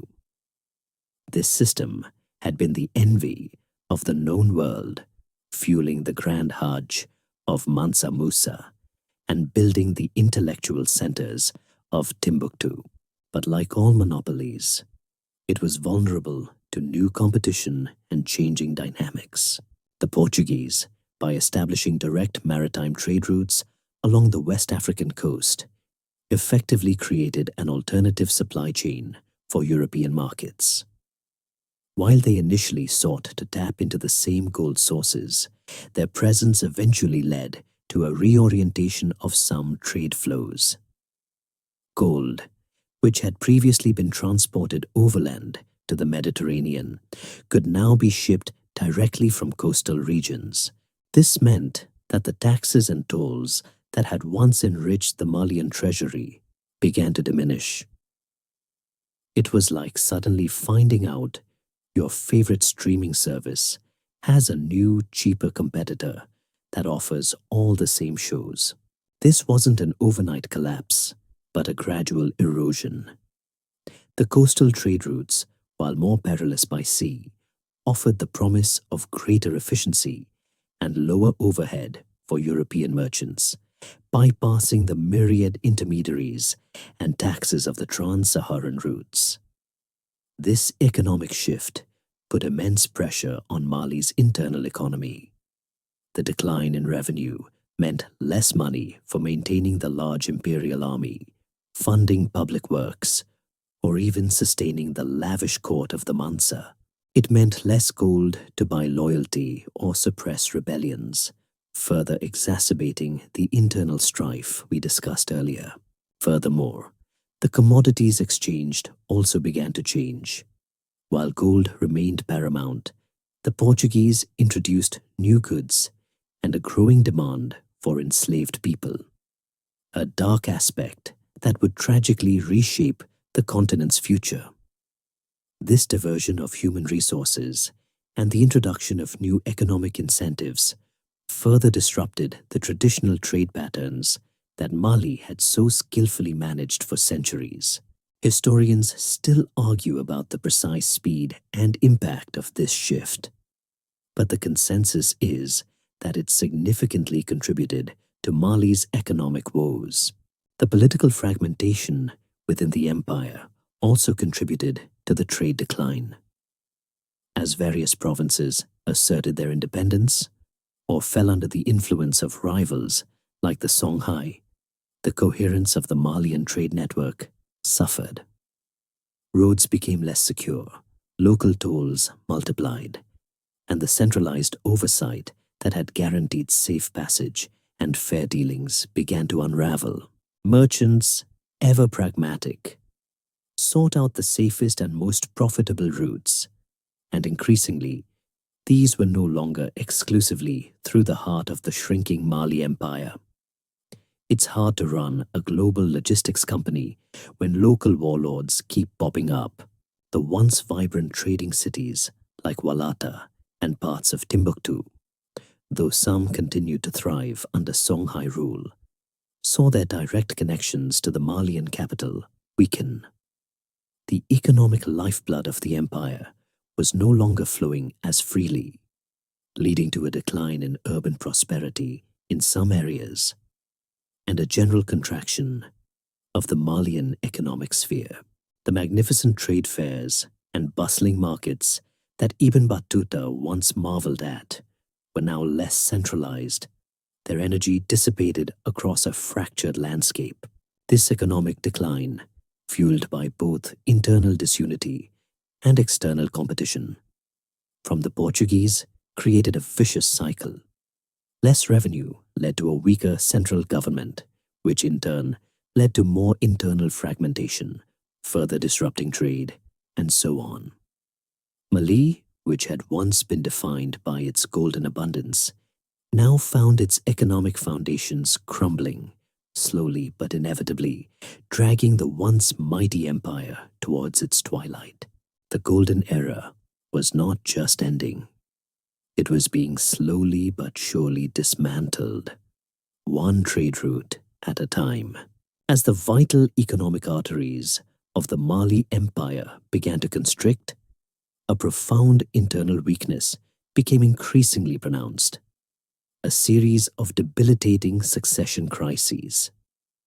Imagine a grand relay race where, instead of smoothly passing the baton, the runners keep tripping over each other, dropping the baton, and arguing about who should pick it up. This is what happened in the Malian royal court during its twilight years, with continuous disputes over who rightfully deserved to sit on the golden throne, further accelerating the empire's decline. After the relatively stable reign of Mansa Suleiman in the mid-14th century, the rules of imperial succession, which had once seemed to provide a clear lineage, became increasingly muddled and contested. There wasn't always a direct, undisputed heir, leading to power struggles between various branches of the Keita royal family and ambitious court factions. It was like a medieval reality show, but with much higher stakes and considerably more bloodshed. Each dispute consumed valuable resources, diverted military attention, and undermined the central authority that was so crucial for holding such a vast and diverse empire together. These crises were not mere squabbles. They often erupted into open civil wars, pitting different claimants and their supporters against each other. The vast wealth of the empire, once a source of strength, now became a tempting prize, fueling these internal conflicts. Powerful provincial governors and military commanders, who might once have simply sworn loyalty to a strong Mansa, now found themselves courted by various contenders, offering their allegiance to the highest bidder or the most promising side. This created a dangerous cycle of shifting loyalties and unpredictable alliances, further destabilizing the realm. The constant turnover on the throne meant that no single Mansa could truly establish long-term policies or consolidate power effectively. Brief reigns, often ending violently or through forced abdication, became more common. This lack of consistent leadership meant that crucial decisions were delayed, rebellions went unaddressed for too long, and the empire's strategic position continued to erode. It's hard to steer a ship in a storm when everyone on the bridge is fighting for the helm. Historians still argue about the specific genealogies and claims of various Mansa during this later period, a testament to how complex and fragmented the succession had become. Adding to the complexity, the rise of the powerful viziers and military strongmen within the court often overshadowed the Mansa themselves. These figures, wielding significant de facto power, sometimes acted as kingmakers, installing puppets on the throne to serve their own interests. This further diminished the prestige and legitimacy of the Mansa, turning the imperial title into a symbol rather than a true seat of power. It's like having a CEO who's just a figurehead, while the real decisions are being made by a cabal of ambitious vice presidents. This period also saw the increasing independence of key trading cities, which, sensing the weakness of the central government, began to assert more autonomy over their own affairs. They diverted tax revenues, established their own local defenses, and made independent trade agreements, further weakening the empire's economic grip. The unity that Sundiata had so painstakingly forged was unraveling piece by painful piece. The long-term effect of these relentless succession crises was a profound weakening of Mali's military and administrative capacity. Resources that should have been spent on defending borders or investing in infrastructure were instead squandered on internal power struggles. This left the empire vulnerable to external threats from rivals like the Songhai, who continued to chip away at its territories, and also less able to capitalize on new economic opportunities. The golden sheen of Mali was slowly being dulled by the constant friction of internal conflict. By the early 16th century, the Mali Empire was a shadow of its former self, still bearing the name but lacking the cohesive power and vast territories that had defined its golden age. The Mansa still reigned, but their authority rarely extended far beyond the immediate vicinity of the capital. And even there, it was often challenged by powerful factions. The once unquestioned succession of mighty rulers had devolved into a messy, often violent, scramble for power, signaling the approaching end of a glorious but ultimately fractured empire. As the Mali Empire spiraled into repeated succession crises, another critical pillar of its strength began to crumble: its once formidable military weakness. Imagine a mighty warrior, renowned for their strength and prowess, slowly losing their edge due to constant internal feuds and a lack of proper investment.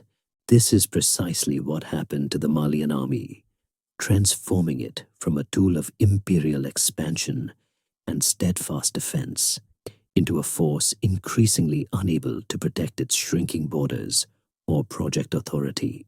For centuries, Mali's military had been a cornerstone of its power.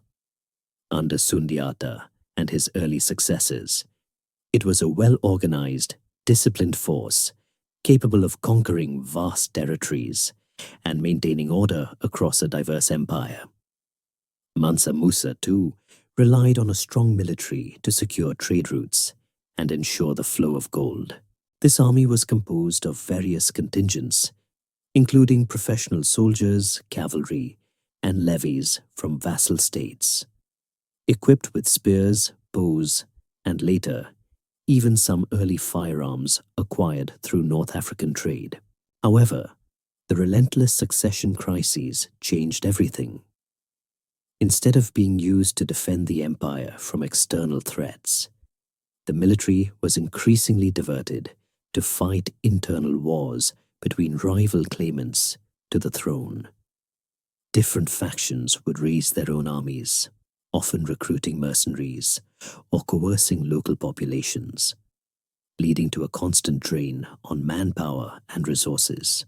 This internecine conflict depleted the ranks of experienced soldiers and eroded their discipline as loyalty became fractured. It's hard to stay sharp when your main enemy is your next-door neighbor, who also happens to be your cousin. The empire's dwindling economic resources, stemming from the decline of traditional trade routes and the diversion of wealth for internal power struggles, also meant less investment in military training, equipment, and innovation. The once well-supplied Malian army found itself with fewer resources for new weapons, armor, or even adequate provisions. While rival powers like the Songhai were adopting new tactics and consolidating their forces, Mali's military was stuck in a defensive, often reactive posture, unable to truly modernize or launch decisive campaigns.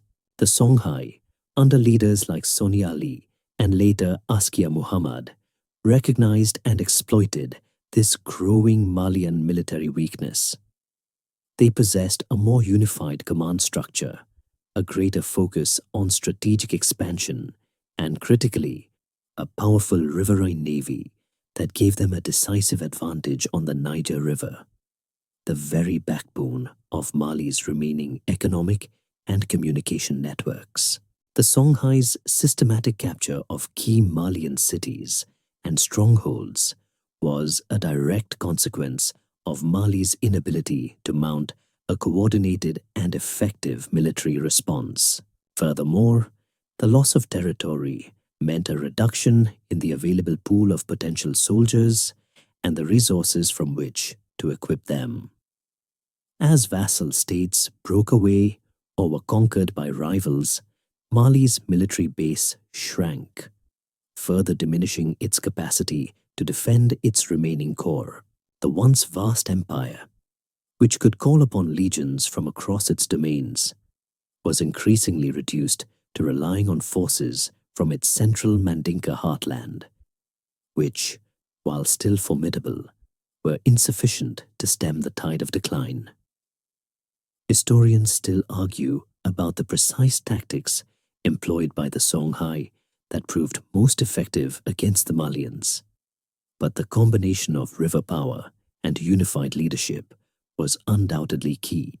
The deterioration of the central government also led to a breakdown in effective command and control within the military. Without a strong, undisputed Mansa, strategic decisions were often fragmented, and coordination between different military units suffered. This meant that even when Malian forces did engage, they might not have been fighting as a cohesive unit, making them vulnerable to more organized and aggressive opponents.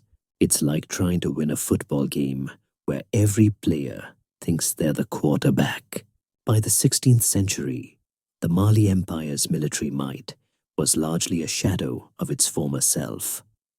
While pockets of resistance and local strongmen continued to exist, the unified imperial army that had forged and protected the empire for centuries was effectively gone. This profound military weakness left the remaining Malayan territories vulnerable to further incursions, not just from the Songhai, but from various emerging local powers, and eventually from the Moroccan invasion that would deliver the final blow to Songhai itself. The once feared Lion of Mali had lost its roar, its claws blunted by internal conflict and a changing geopolitical landscape. As the Mali Empire's internal cohesion shattered and its military might waned, the vast, once unified dominion began to splinter, leading to the unfortunate emergence of smaller kingdoms emerge. Imagine a magnificent stained glass window, once radiant and whole, now cracking under pressure, with shards falling away to form their own smaller, less brilliant fragments. This is the visual of Mali in its final centuries. As its once loyal provinces and subjugated peoples seized the opportunity to assert their independence, each vying for a piece of the crumbling imperial pie. This fragmentation wasn't a sudden, cataclysmic event, but a prolonged process that accelerated throughout the 15th and into the 16th centuries. With the central authority of the Mansa severely weakened by relentless succession crises and a diminished military, the incentives for distant provinces to remain within the empire rapidly evaporated. Why pay taxes and send tribute to a distant, ineffective ruler when you could rule yourself and keep the profits? It's a classic case of imperial overstretch combined with a severe case of central government absenteeism. Various ethnic groups and regional chieftaincies, many of whom had been incorporated into the empire through conquest or strategic alliance, now sought to re-establish their ancestral autonomy. The Fulani, the Wolof, the Sera, and other groups long under Malian suzerainty began to carve out their own independent states. These new kingdoms, often smaller and more agile, focused on their local interests, controlling regional trade routes and defending their immediate territories. They were like little entrepreneurs, eager to set up their own shops after the big department store went bankrupt. Key areas that had been vital to Mali's empire, such as the strategic trading towns and gold-producing regions, became contested territories. The remaining Mansa struggled to maintain control over these economically crucial areas, often resorting to desperate military campaigns that further drained their already scarce resources. The once monopolized gold trade, a source of immense wealth, became decentralized, with various local rulers controlling smaller mines and trade networks, reducing the overall flow of revenue to the traditional Malian capital. The rise of these smaller kingdoms also led to an increase in regional conflicts. Without the overarching authority of the Mansa to mediate disputes or enforce peace, local rivalries often flared into open warfare. These conflicts further destabilized the region, disrupting trade and agricultural production, and exacerbating the decline of the once flourishing economic networks. It was a bit like a school playground without a teacher, where everyone decided to settle their scores, leading to constant tussles. Historians still argue about the exact number and boundaries of these emergent kingdoms, as their formations were often fluid and short-lived. While the Songhai Empire was the most prominent external threat, annexing vast portions of Mali's northern and eastern territories, the internal splintering was equally, if not more, damaging. The empire was not just being attacked from without, it was disintegrating from within, like a grand old tree whose roots are slowly rotting away. The Mansa found themselves ruling over an ever-shrinking core territory, largely confined to the Mandinka heartland around Niani and parts of the upper Niger. The cultural and intellectual centers that Mansa Musa had so carefully cultivated also felt the impact. While Timbuktu flourished for a time under Songhai rule, other scholarly centers within the shrinking Malian sphere likely suffered from reduced patronage and increased instability. The grand libraries and mosques, once teeming with scholars, might have seen a decline in their intellectual vibrancy as resources dried up and the political climate became more uncertain. By the beginning of the 17th century, the Mali Empire, though it continued to exist in name for another century or so, was no longer a major power. It had fragmented into numerous smaller, independent chiefdoms and kingdoms, each a remnant of its former glory. These successor states, while drawing upon Malian traditions and some aspects of its legal system, operated independently, devoid of the centralized authority and vast territorial reach that had defined the empire at its zenith. The era of the grand overarching Mali Empire was irrevocably over, replaced by a mosaic of smaller entities, each charting its own course in a rapidly changing West African landscape. The relentless internal fragmentation and the unstoppable rise of the Songhai Empire culminated in the final collapse of the Mali Empire as a dominant West African power. Imagine the grand final act of a long-running play where the once majestic protagonist, weakened and surrounded, finally succumbs to the inevitable. While the name Mali might have lingered on in smaller polities, the unified, expansive, and globally recognized empire of Sundiata and Mansa Musa effectively ceased to exist as a significant force by the turn of the 17th century. The nail in the coffin, or perhaps more accurately, the final few nails, came from the relentless expansion of the Songhai Empire. Under leaders like Askia Muhammad, who seized power from the Soni dynasty in 1493, the Songhai reached their zenith. Askia Muhammad, a devout Muslim, reformed the Songhai administration and military, creating an even more formidable state that systematically absorbed the remaining Malian territories. He wasn't just conquering, he was building a new, powerful Islamic empire in the very heart of West Africa, eclipsing Mali completely. The Mansa of Mali, now ruling over a dramatically shrunken core territory around their traditional capital of Niani, could do little to resist. Their once mighty army was fractured, their treasury depleted, and their political authority undermined by centuries of internal strife. They were largely reduced to local chieftains, holding onto their ancestral lands and titles, but with no real imperial power or influence beyond their immediate vicinity. It was a bit like a heavyweight boxing champion who, after too many fights and too many internal arguments with his trainers, is now barely able to stand in the ring. By the early to mid-16th century, the core Mandinka heartland was effectively all that remained of the once sprawling empire. Even this remnant faced constant pressure from neighboring states and the ever-present threat of internal dissent. The trade routes that had once channeled immense wealth into the Malian capital were now largely controlled by the Songhai, or diverted to the coastal routes frequented by the Portuguese. The economic engine that powered the empire had sputtered and died.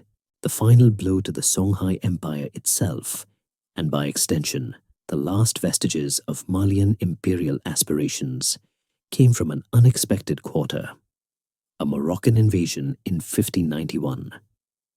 This was a completely new player, equipped with firearms, particularly arquebuses, which proved devastatingly effective against the traditional cavalry and infantry of the Songhai. The Battle of Tondabi saw the Moroccan forces, though numerically smaller, decisively defeat the Songhai army, marking the end of the last great West African empire. While this event directly impacted Songhai, it left Mali, already a shadow, even more vulnerable and irrelevant, on the grand stage. The Moroccan invasion fragmented the Songhai Empire into smaller, warring states, but it didn't lead to a resurgence of Mali. Instead, the power vacuum created by Songhai's collapse simply meant more local skirmishes and the rise of numerous, even smaller, independent chiefdoms across West Africa. The region became a mosaic of competing polities, none able to achieve the scale and influence of the former empires. It's almost like a magnificent farce that shatters. And while the individual pieces are still beautiful, they can never be reassembled into their original form. Historians still debate the precise date of Mali's final collapse, as its decline was a prolonged process rather than a single event. Some point to the loss of Timbuktu, others to the Moroccan invasion's aftermath. But by the 17th century, the political entity recognized as the powerful Mali Empire of Sundiata and Mansa Musa was definitively gone. Its name and legacy continued in oral traditions, but its political and economic might had vanished. The legacy of this collapse, however, was not just one of loss. The fragmentation paved the way for new social and political structures to emerge in West Africa, though often under increasingly harsh conditions, particularly with the acceleration of the transatlantic slave trade, driven by European powers. The grand empires gave way to smaller, more adaptable states. But the golden age of indigenous West African imperial power had drawn to a close.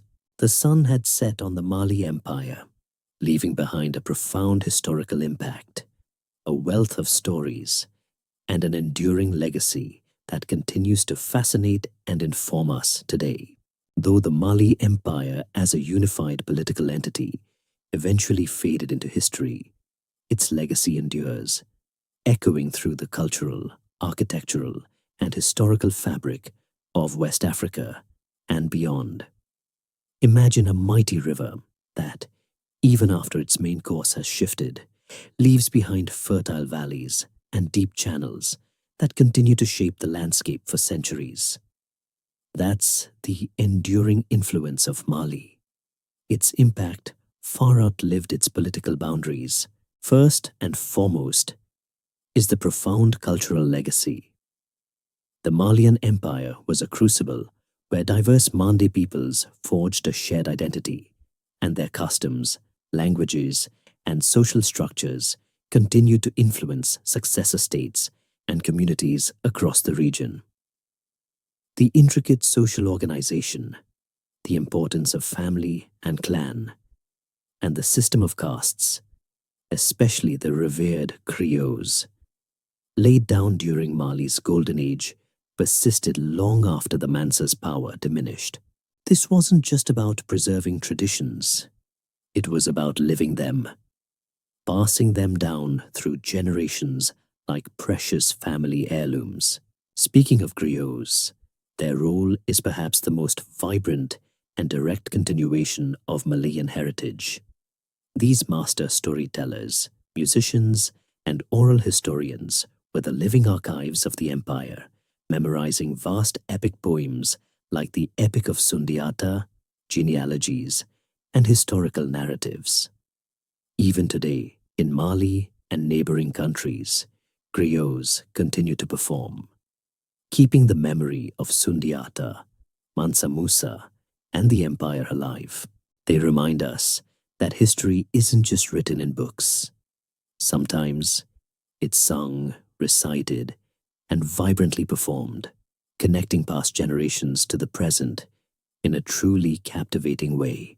Architecturally, the influence of Mali remains visible, particularly in the striking mud brick mosques and structures of Timbuktu and Djenné.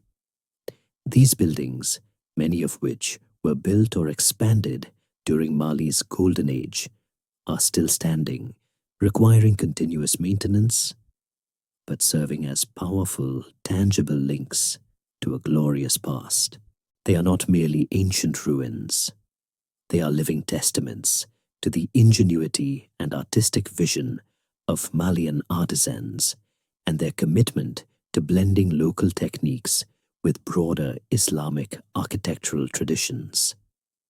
Standing before them, you can almost hear the faint echoes of scholars debating and merchants haggling from centuries ago.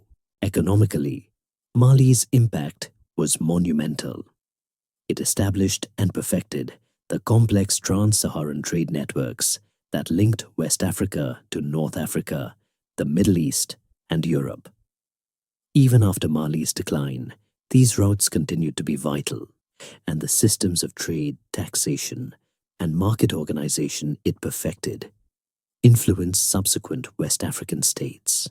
The very idea of West Africa as a source of immense wealth, particularly gold, entered the global consciousness because of Mali, inspiring further exploration and trade, though sadly also leading to the transatlantic slave trade later on. Historians still argue about the exact long-term economic structures that directly survived the empire, but its foundational role is undeniable. Religiously, Mali played a crucial role in the spread and consolidation of Islam in West Africa. The patronage of Mansa Musa and his successors led to the establishment of numerous mosques, madrasas, and centers of Islamic learning. Timbuktu, in particular, became a renowned hub of Islamic scholarship, attracting students and scholars from across the continent. This intellectual legacy continued even after Mali's political decline, ensuring that Islam remained a dominant cultural and religious force in the region, deeply embedding it into the social fabric. Perhaps most importantly, Mali provides a powerful counter-narrative to Eurocentric historical accounts. It stands as a compelling testament to the existence of highly sophisticated, wealthy, and intellectually vibrant African empires that flourished in the medieval period, engaging in global trade and contributing significantly to human knowledge and culture. It challenges preconceived notions and highlights the rich, complex tapestry of African history, proving that ingenuity, prosperity, and cultural brilliance were not confined to any single continent. The story of the Mali Empire, from the humble beginnings of Sundiata to the dazzling heights of Mansa Musa and its eventual decline, reminds us that all empires rise and fall. But what truly endures is the legacy, the stories, the knowledge, the cultural imprints, and the architectural wonders that continue to inspire and inform. So, as you drift off, consider the faint whispers of gold and wisdom carried on the desert wind, and remember the mighty lion of Mali, whose roar, though distant, can still be heard in the echoes of history. The vast desert expanse outside the window seems to stretch endlessly, holding within its quiet depths the secrets of forgotten empires, much like the one we've just explored. As the stars begin to prick through the velvet black of the night sky, consider how the sands themselves hold memories of caravans laden with gold, of scholars poring over ancient texts by flickering lamplight, and of griots weaving their tales under the boundless African sky. The stories of kings and commoners, of grand ambitions and quiet perseverance, all blend into the gentle hum of history, a lullaby whispered across centuries. Let the echoes of Mali, of its wealth, its wisdom, and its enduring spirit, lull you now into a peaceful slumber, carrying you far beyond the here and now, into the quiet majesty of the past.